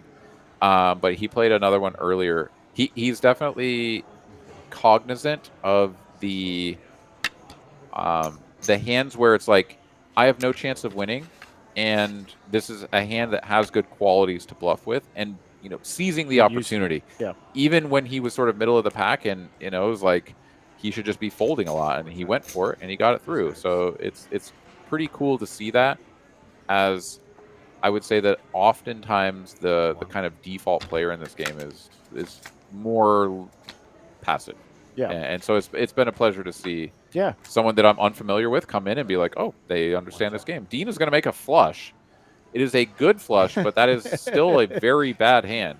Yeah, and he is going to need to not bluff. something you see very often. 45. Yeah, here comes the bluff. Nearly pot. And he's going to take it. Wow, quick Show fold. the flush. Show him the flush. Quick fold from Josh. Josh has shown propensity to just give his opponents credit. Aside from that strange sort of 10-7 call-off that he had against Dean moments ago, a couple of queens have hit the muck very quickly. Like, no thought of, like, I'm going to maybe go for a bluff catch here. Yeah. And has been bluffed off of the best hand several times. Maybe like his bar is pretty high. Situationally. I mean, a queen high and a king high, these are not good hands. These are not the ones that you think of as like, ooh, I have a hand that I want to show down. But because your opponent is going to draw an ace, draw a king, draw a pair at a very high clip, like let's just say a 1 draw in a vacuum, any 4 random cards that are decent, the chances that they are going to unimprove to an ace high, a king high, a queen high, or a pair is 12 outs for aces, kings, and queens, and 12 outs for a pair. That's 24. And if you take my 5 cards out and your 5 cards out, there's only 42 cards left. Yeah. So you can do some pretty simple math there, and it comes out to basically a coin flip that you have unimproved your hand by drawing 1 card. Yeah. Which is exactly what huge. Dean did there with the heart. Yes, and that is a huge amount. 50% of the time you unimprove your hand on a 1 draw. Well, a queen starts to not look like such a bad bluff catcher anymore. I'm going to start using that in spite of its obvious non-existence. Unimprove. It only happens in a hand like low ball draw. yeah. Low ball draw is where that happens. Ace to 5, deuce to 7. Yeah. But it's a very important, I mean, it's as important, if not more important, in a lot of situations to recognize how likely it is that your opponent has fucked up their hand versus how much they've gotten better. Yep. As Lottie has a really good draw with his pair of 5s, 6, 5, 3 deuce. Well, this is a mediocre. He's got a lot of the 4. The 4 makes you a straight. Yeah. This is similar to the 6, 5, 4, 3. Yeah, we talked about but it can only get fucked up really by the 4. The 7 is still good, whereas before it was the 7 and the deuce, right? Could wreck your hand, but it's a hand where you still want to draw the 1. You still want to see that card because, like, you have a bunch of low cards. You can still make a good one, but he does not. Turns out King High is going to win if we get to Showdown. Wow. And Dean here actually has a good bluffing candidate. He needs to go for this. Pairs the 7, has no chance of winning at Showdown, has 2 checks in front of him, and Dean covers both opponents. 130 in the middle, he's all in.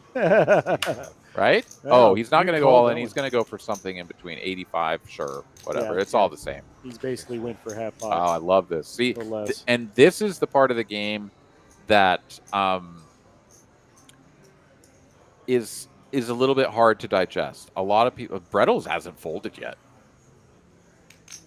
He understands that Dean can unimprove his hand at a high frequency, and King 9 might be a good hero call. Can he do it? Oh, this would make me even more of a Brettles fan, but no, he lets it go. Okay. You Dean, wanted him to call that so bad. well, Dean did what he should do, but to call with the King 9 would have been above the rim and would have been sick. But just the fact that he took that much time, you were giving him acknowledging that Dean might be doing what he should do. You know, of course, that Dean did what he was supposed to, and he recognized this is that's 90% of players in Brettles shoes just like roll their eyes and just insta-muck. Like they're just not even going to think about it. Well, again, we were just talking about the Queen insta-muck that Josh made. No, the Queens and the King highs, you get into ace high territory and you start getting into the position where like, okay, your opponent had 12 outs to pair their hand on a one draw, 25% chance of that roughly. So 40. You're really starting to go up you're barking up a tree that's pretty challenging, unless you think your opponent just always goes for it, at which point maybe you waited a little bit more, whatever. The King high, it's still pretty rough, but you know, you got the 12 outs plus the 4 for all the aces, and maybe your King 9 is actually better than his King 10 or King Jack or whatever, right? So it could be that you're closer and closer to that sort of coin flip territory. And then you also have to keep in mind all the pot odds that you've got, right? That was 85,000 into 130 or whatever it was. So now King 9 looks even more attractive. Yeah. I think you're always thinking pot odds in this game as well. Well, if you aren't in any game, you're missing the mark. Yeah. Yeah. There has to be some reason that's for you. Good answer. Matt? Lottie now the short stack here on 130K, which is sub 10 big blinds and getting hammered by the 25K ante, which is going to happen next hand for Lottie. He is definitely the one that everyone is watching. And at four-handed, it becomes ever more sort of, let's just say, like powered up or whatever the right terminology is for the big stack to open, because like it's just so hard for someone to wake up with a real hand that you just get to open all the time. But at the same time, when you do face resistance and you're opening just like all the time, like now, like you don't have the ability of just like in hold'em, you're the big stack, you open from the button with 7-4 offsuit and someone 3-bets you and you cover them by a mile, and it's just like, here's an example of what you were talking about with Dean. Look at Josh's hand, and he bets into everybody and gets them to fold because of all that card removal. And you know, we haven't used the term blockers tonight, but that's essentially what we're talking about. You have 6-6, 5-3-3 there. Yeah, you're just, and that was what makes it so hard for anybody else to have a decent hand. And that's when you get into the territory where you consider it a snow, right? So I wanted you to kind of explain that. So a snow is when you pat a hand. You raise a hand, and then with the intention of patting it, when it does not have showdown value. So 6-6, 5-3-3 is a perfect example of a snow, where you remove a bunch of the cards. Having the sixes is certainly less desirable, but still qualifies as its cards sub 7. But you have a lot of card removal, so you use that to your advantage, knowing that if you get called, your opponent is going to be missing a lot of cards that they can have in their hand and cards that they can draw to improve. And you're just going to pat, and then you're going to bet again and say, I've got a good pat hand. I like have a pat 9 or a pat 8 or something, and I'm trying to get your chips. Yeah. And then you put them to the test, right? So why did you call it snowing?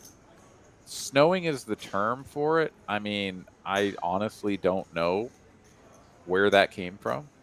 Okay. I mean, I should know that, but I don't know. I don't know where you knew that the freaking World Series of Poker was almost deuce to 7. If you don't know what. Hey, listen, man, I can't know everything. Okay, 99.9% of all knowledge, but 1%, you know, a fraction of a percent. I'm not gonna. We've been talking for an hour and a half, and you've shown all this depth. I guess my expectations were total. Yeah, sorry. You know, I should just take the headset off and go home. You're right. I don't I know. agree with him. Please don't do that. Believe me, our You don't chatters wanna and be in the, and the listeners do None of not us want to wanna be listen in to me there. talk. That I would be- mean, you know, we have the power of the internet at our fingertips. I'm sure we can are find you out. gonna what would you say, I'm gonna cheat. GTS? I'm gonna cheat. You gonna GTS? Google that shit. Google that shit. Yeah. All right. Well, Where did the term snowing? Lottie just not getting a lot of hands as he's down to 80,000 here after paying a small blind. Our AI overlords have told us. What does Skynet say? It tells us what we already know, that it is a specific type of bluffing. Oh yeah, like But thanks, Lawrence. we know what it comes from. What, Does like, any? Okay, well let's ask anybody. Callie, I know you're in here. Anybody know where the term snowing comes from? Induced to 7. What is the origin of snowing? Why do they call that? Use that term. We know why we say donk bet. We know why we say wet board. We know why we say a lot of things which confuse non-poker players. Why do they say snowing? You know what? I'll even tell you. I'll give you 30 seconds to answer so you can't Google that stuff like my partner's doing. We will get you merchandise from the TCH Social front of the house. I can't guarantee you a hoodie. I think I might get in trouble for that, but maybe a hat if you can answer that question within the next 20 seconds. I mean, yeah, there's plenty of conceptualization just around like what you're doing, but where it came from is not readily available. The AI didn't pop that one out. Interesting. Yeah. Well, you know, we talked about the burger the other day. We have a player that plays here in Austin that swears he invented that. His name is Burger. Yeah, I give him credit. Do you for believe that. it?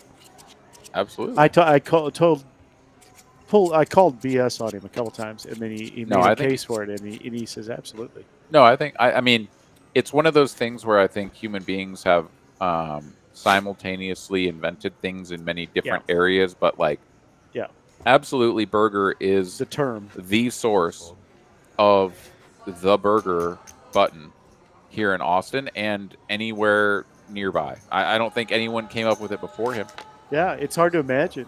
I mean, it's. I 100% give him credit for it. I mean, I would go on record, you know, to Wikipedia or Guinness Records or whatever, and be like, you you know, Burger, Burger was the one. Burger was the one. Yeah, testify in front of Congress. Yeah, and damn right, man. I mean, what a cool thing to do for the dealers, Yeah, right? I It's love such that. a cool thing. I love that. I mean, we always, people always ask that are not familiar with us doing that or come from out of town. Oh, how you many do people try to take it Mississippi- off of the button when it's Right, in front of them? they think, is that a Mississippi straddle? What is that? They think it belongs to them. Yes, no, because they get won the hell hand, out of here. or because they hit the button. Yeah, or the dealer. I'd love to see a nice burger built up for a dealer like our buddy Jesse, who's in the box right now, doing a great job. Oh, as yeah, he when always you get does. when you get the stack up like over Yeah, 20, well, that's good. That's where I thought burger came from. You'd have a red chip in between 2 white chips. That's what I thought. Well, that's a proper burger right there. Yeah, that is.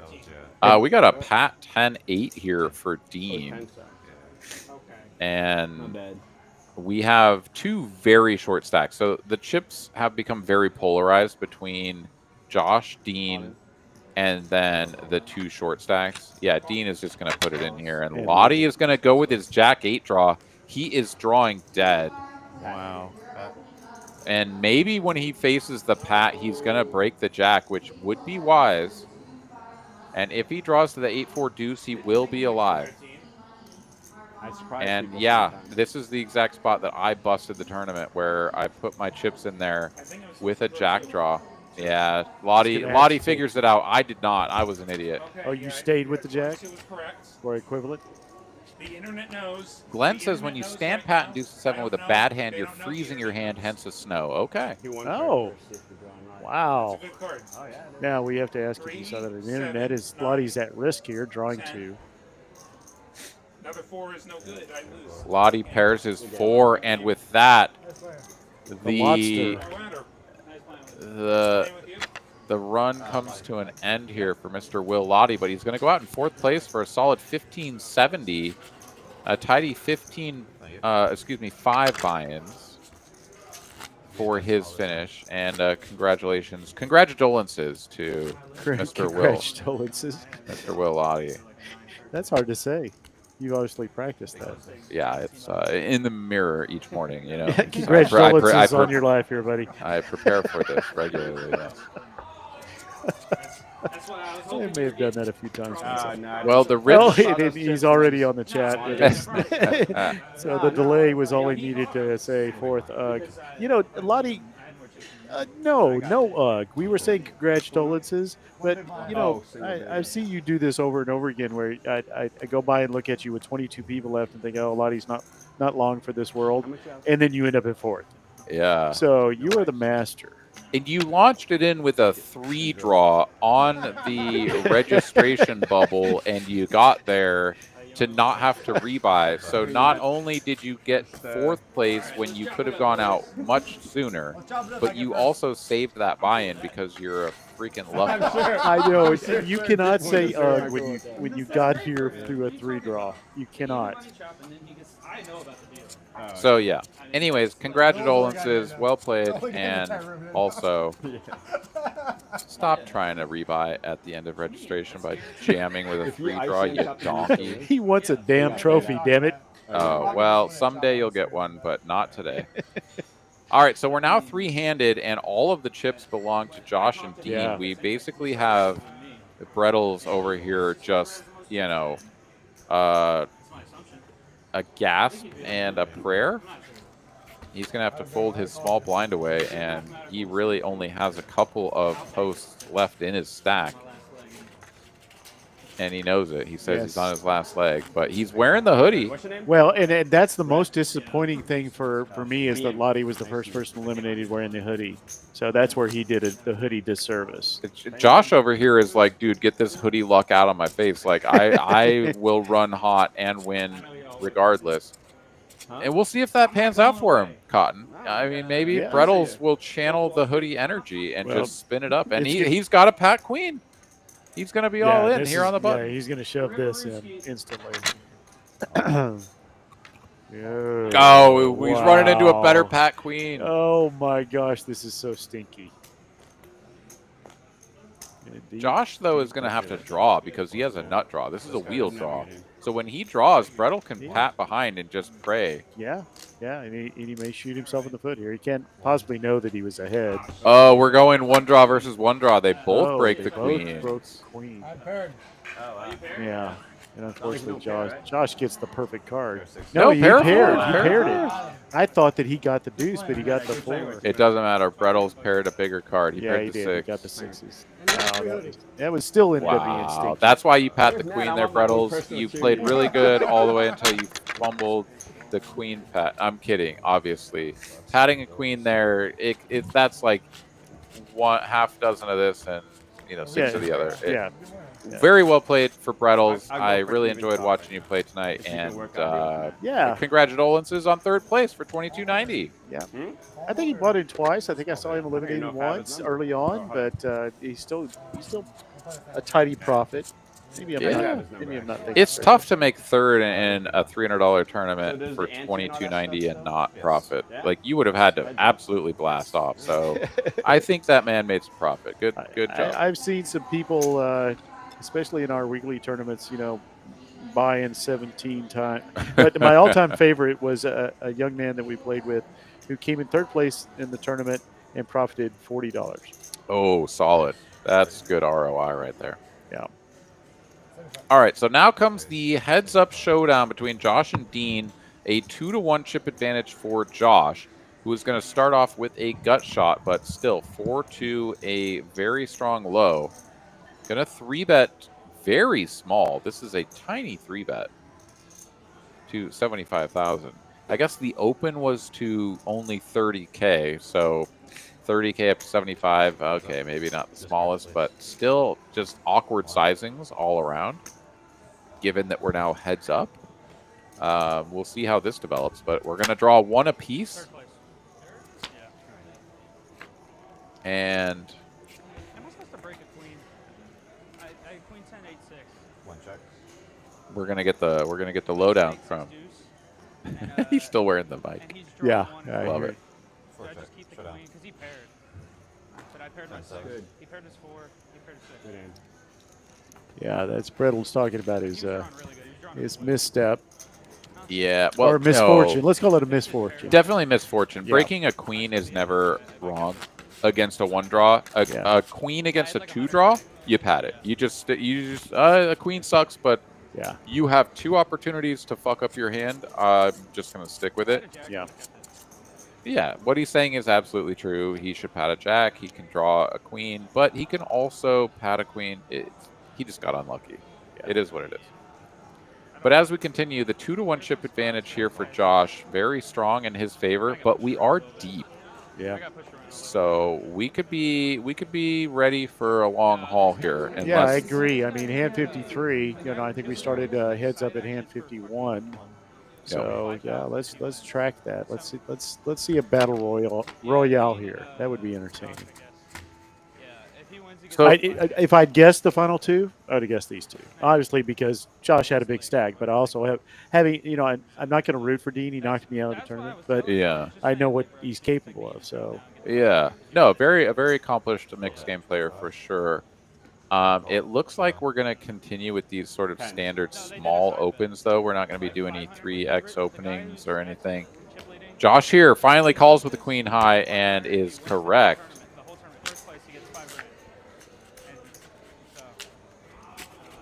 So we do have a little bit of chat coming through. Our man is at the cage getting his payout, and we're all and we're on the getting it delay, on so blast. he's hopefully somebody chased him down before he made it all the way to the parking lot. Sure. Although I always get talk about the Modelo Poppy when we had a $23,000 hand, and Modelo Poppy's negotiating for a Dodge truck in the bathroom up front. We got to listen to that while there was a huge hand going on. Gotta love it. That was my favorite. Well, so let's talk about heads up really quick because the most How does that change in a game like this? The most interesting aspect of this game is that if I just deal you 2 random hands, you and your opponent 2 random hands. Yeah. In Hold'em, a hand like 7 deuce is obviously the worst combination, but what are you trying to make when you're heads up against an opponent? Yeah. A pair. A pair against one opponent, and you only have one opponent, is very strong. So a 7 and a deuce or a 10 and a 4 or whatever, these hands kind of play fine. They're not great. Obviously, you're going to see a lot of trash, bullshit, whatever. But, like, sometimes just a king high, an ace high, a pair of 3s, whatever. These are going to be winning hands in Hold'em. So any 2 cards can be played heads up poker, whatever. You get heads up in deuce to 7 single draw, 4? and you're going to get a lot of hands that want to draw If I 3, don't care, I'm gonna bet. Okay. that want to draw 2, in order to try to make a real hand. But now, are you trying to make a real hand? Are you trying to just play against your opponent's chances of starting with a bullshit hand or unimproving their hand, right? Like, it starts to become like this head scratching, like, wait, what are we playing anymore? Like, how does this all work? Obviously, you'd love to make a 7 heads up. You'd always love to make a 7, but it's just not going to happen. So now the hand starts to become a situation of Yeah, no pair? my hands are going to suck. Your hands are going to suck. And because it's an absolute value thing, it's not just trying to make a pair or trying to make a high card anymore. Now it's like, literally, if I draw 3 and you draw 2, like, you have a massive advantage against me. So now drawing 3 actually sucks because you know that my hand sucks. So I should stop drawing 3 and start snowing my hands more. You start turning hands like ace, jack, 4-4 deuce into just pat and praise.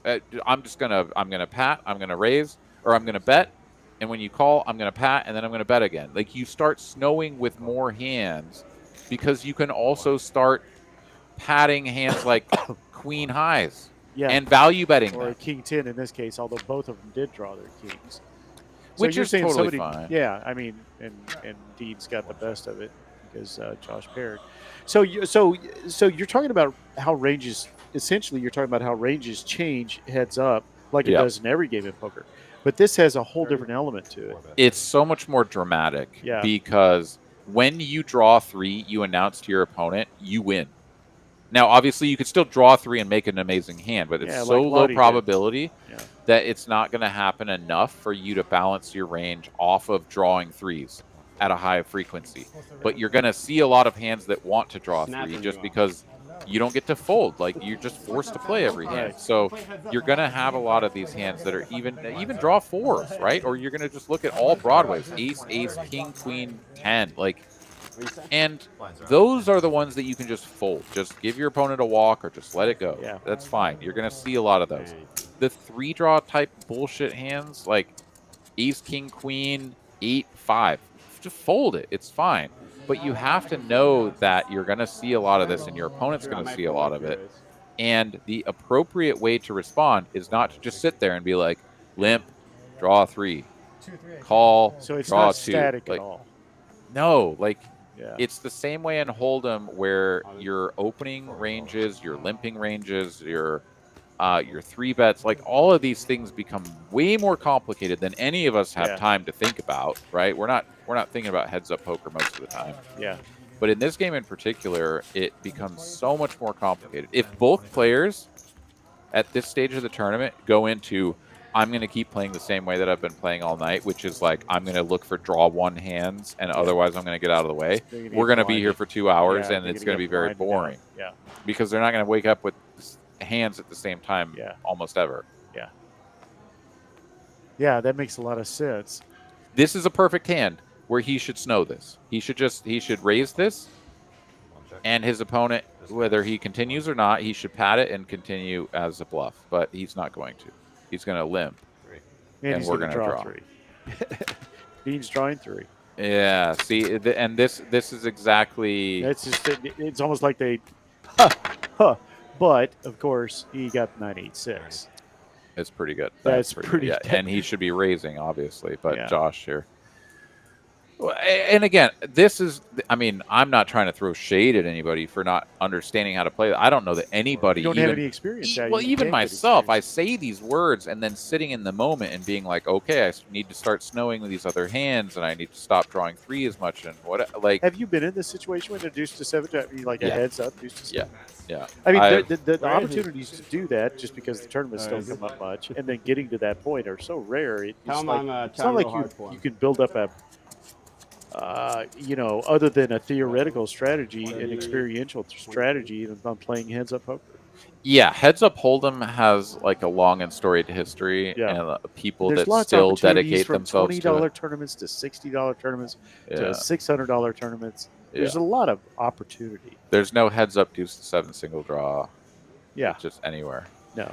But what I will say is that, yes, I do have some experience getting down to these stages of Deuce to 7 tournaments, and what I will say is for sure, my opponents that I went up against did not understand this. And I don't think anybody really has a good grasp on it because it's a nuanced game, and to get to heads up in a nuanced game is already just like this very minuscule concept of, what do you do when you get there? I'll figure it out. Yeah. Well, then you try to figure it out when you're there. Yeah. It's not an easy thing to navigate. It's not an easy thing to navigate. And Oh, you got an that's ace fine, again. right? Poker is challenging. It will always be a challenge for Yes, us. it is. But I think That's why we it's- love it, though. I mean, if it was an course. easy game to play, we'd all be playing, pickleball, or whatever the easy game, ping pong, or tiddlywinks. Dude, I don't know. Oh, what- you know what? you must be playing some weak opponents because that is not an easy game if they know what they're doing. What, pickleball or tiddlywinks? Pickleball or ping pong, you said. Damn, dude, yeah. you ever played a good ping Yeah, pong player? no, yeah, I have. It's like you get crushed. I don't know what a good correlation is. I talked to my mother, who's in a retirement center. She's playing a game called Mexican Train Dominoes. Yeah, hell yeah. And let me tell you, they take it to a nuance level I never knew existed. We have a 4-draw versus a 2-draw here. Yeah. This is something we didn't see up until heads up. That's for sure.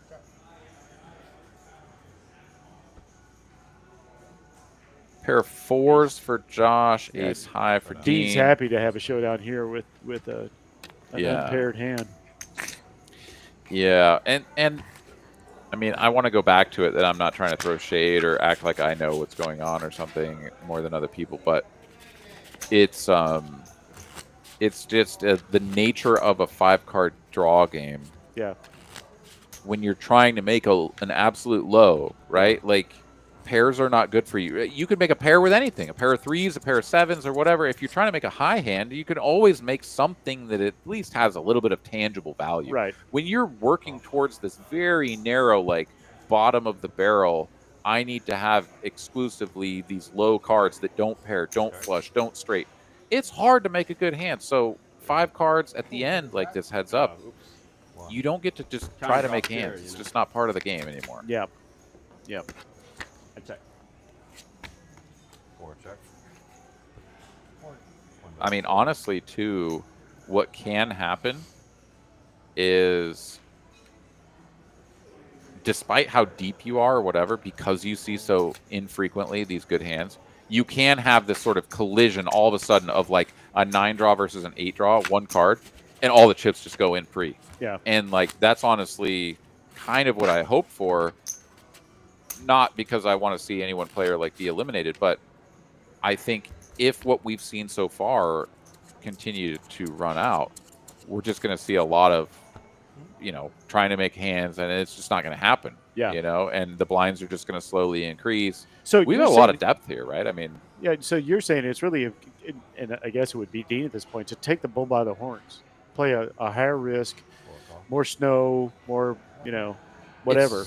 I wouldn't say that it's relative to Dean as the disadvantage stack here. It's more about just the fact that you don't have to. You should play from a game theoretic standpoint, a more aggressive strategy that eliminates the draw 3s and the draw 4s and the limping and calling. Like those things all just show passivity. They announce to your opponent that you're weak. And this is the exact game with the limited information that you don't want to announce to your opponent all of a sudden. Like, I'm drawing 3. My hand is bullshit. Like, you can beat me by just betting any card. You don't even have to make a hand. You don't have to look at your cards. Just bet at me because I drew 3, and I'll have a dog shit hand. Is this hand okay? Dean checked. I was going to ask you: is that kind of hand that Dean drew to paired? But is that the type of hand that you want to snow with? Now, obviously, it would be really hard for him to get the Jack 10 heads up to fold. But is that an example of what you're talking about? Sure. Yeah. I mean, even more so now heads up. Yeah. Anytime you have 4 low cards at this stage of the tournament. Yeah. I mean, I think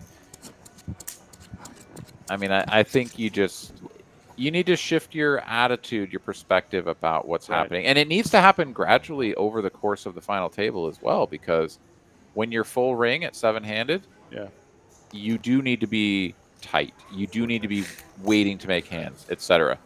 As you get further and further into the game, drawing 3 here is just out of position. You are announcing to your opponent that you are weak. Dean is going to back into a Jack 8 here. But his opponent just crushed the draw.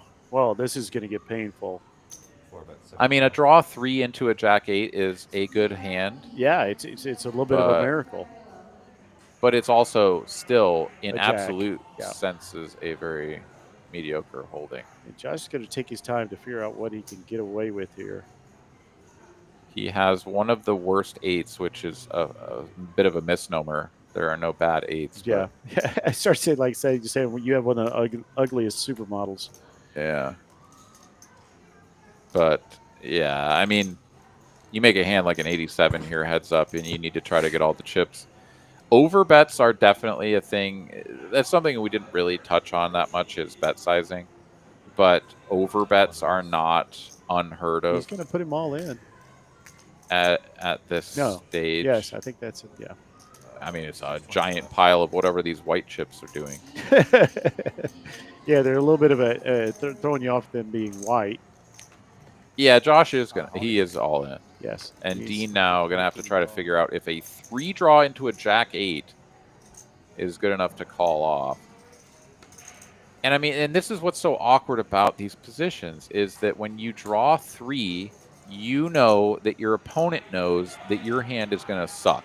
And, Well, and he's most likely doing this because he thinks there's that no you there's no way can't you have it. possibly call. Now, this is not Josh making a super big shove based on the fact that he drew 3, but that he thinks he's got a legitimate hand here, or But Dean knows that Josh knows that he drew 3. which means this is great. He's thinking to himself at this point, Jack 8 is the best you could ever hope for from a 3-draw I hand. mean, of course you could have better, but yeah, but I mean that's pretty amazing. If you look at you could look at a frequency spectrum of what kind of hands you're going to come up with, and off of a draw 3, a Jack 8 5-3 deuce is going to be one of your top 5% hands off of a 3-card draw. You've got to feel a little bit if you're Dean that your hand is actually under repped here. Drawing 3. Not necessarily under repped. It's that Josh's hand is going to be more heavily weighted towards bluffs. Yeah. Gotcha. Because you look very weak. You're going to have a lot of bullshit. I mean, Dean should be showing up here a ton of the time with ace highs when he bets here. Yeah. Right? These are going to be his 3-card bluffs where he's going to maybe have picked up a few low cards and then an ace high and hopes that his opponent will fold a king high. Is Josh thinking at this moment, holy crap, he may actually have a hand, and I've got a great hand. Oh, I mean, Josh is praying he gets called. Yeah. Of course. You pray to get called if this is 7-handed and it was a 3-bet pot. 8, 7, 6, 5 deuce is one of the worst 8s, but when your opponent's in the tank, they never have a hand that beats you. But I mean, Dean here, he actually has a real choice to make. And the problem about it is that he's put himself into this position by playing this as a 3-draw out of position. Yeah. And I wouldn't fault him at all for calling this off because it's tough to make a 3-draw into a Jack 8. Yes. But how we got here is vastly important. As we're going to pull up the let's see what they're playing for. What do we got here? This is a it's $1,700 heads up match, right? $1,800 decision. Yeah. That's what they're playing for, folks. If he does decide to call here, it's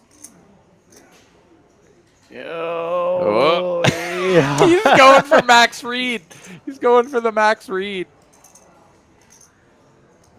Oh, that one's a little sleazy. Cram them all together and then look at them. Yeah, what do you think about this? Yes. One of the oldest. I won't call it an angle, but yes. Oh, he makes the does. call, and Josh is like, "Thank you very much. I am yeah. the champion." And there he is.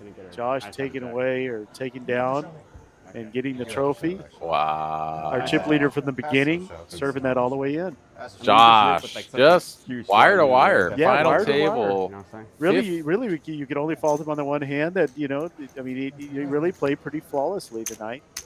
Yeah, running good, playing well. I do think the 10-7 one draw against the under the gun jam as a middling stack from Dean. I do think that was a little bit of a punt. I mean, I know that's strong wording, but it doesn't matter. Josh comes out on top. He binks the 84, right? He has the smooth 8 draw against Victor's blast off. And that's what propelled him, right? Yeah, Victor launched his stack. Suddenly he had half the chips. Yep. Yeah, that really took him to the next level. Yeah. And he was selected from then on. Again, I'm a bit of a noob when it comes to deuce to 7, but I thought he played really well. I don't think anybody played poorly tonight. Maybe you could say Victor had a bad moment, but we really didn't. Dude, mistakes are going to happen. Oh, yeah, heck yeah. This is poker. It's not, as you would say, rocket science. Well, yeah, this is a very nuanced game, and in particular, what we were discussing there at the very end is I want to give a shout out to the 114 viewers that are hanging out with us. Thank you guys so much for joining us here on TCH Live for this Deuce 7 single draw, no limit tournament. Which how often do you get to see one of these? Yeah, a live stream of a Deuce to 7. This is my first. Yeah, loved it. No, I mean, thanks for coming in. On the fly here.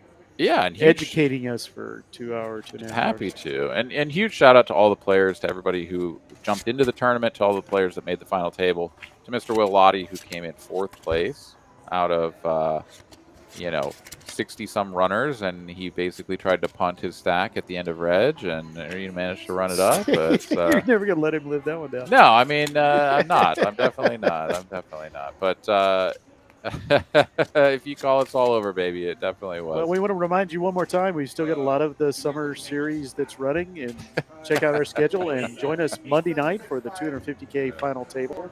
That's I'm right. Uncle T, and you are Aaron McAvoy. Yeah, hanging out with you guys here. And that is absolutely right. I mean, the 600K in guarantees is still in full swing. So Yep. we've got another couple of tournaments here running through into the weekend. Yeah, the even main Sunday. event is not the only thing still running. So yeah, I think we may even have one during the day on Monday, but we definitely have a crazy pineapple on Sunday. that's right. So plenty of opportunities for you guys to find yourselves not only here on TCH Live on the felt in front of the viewers on the internet, but also scooping up your portion of these big prize pools, as we are going to get Josh the final photo here showing down his 87, which is yeah, damn nice. That's the nice way to. That's not that's no Jack 4. Yeah, no Jack 4, no. I mean, hell, you can definitely win a tournament like this with a pair at the end. Like Yes. just we both Yeah. drew and I paired and you paired worse. I mean. Yeah. The fact that he got his opponent to call it off into his 87 is pretty fantastic. So well played to Josh. Well played to everyone else. Will Lottie says OE tomorrow. So all right, definitely get yourselves down here and play Oh yeah. a little bit of that.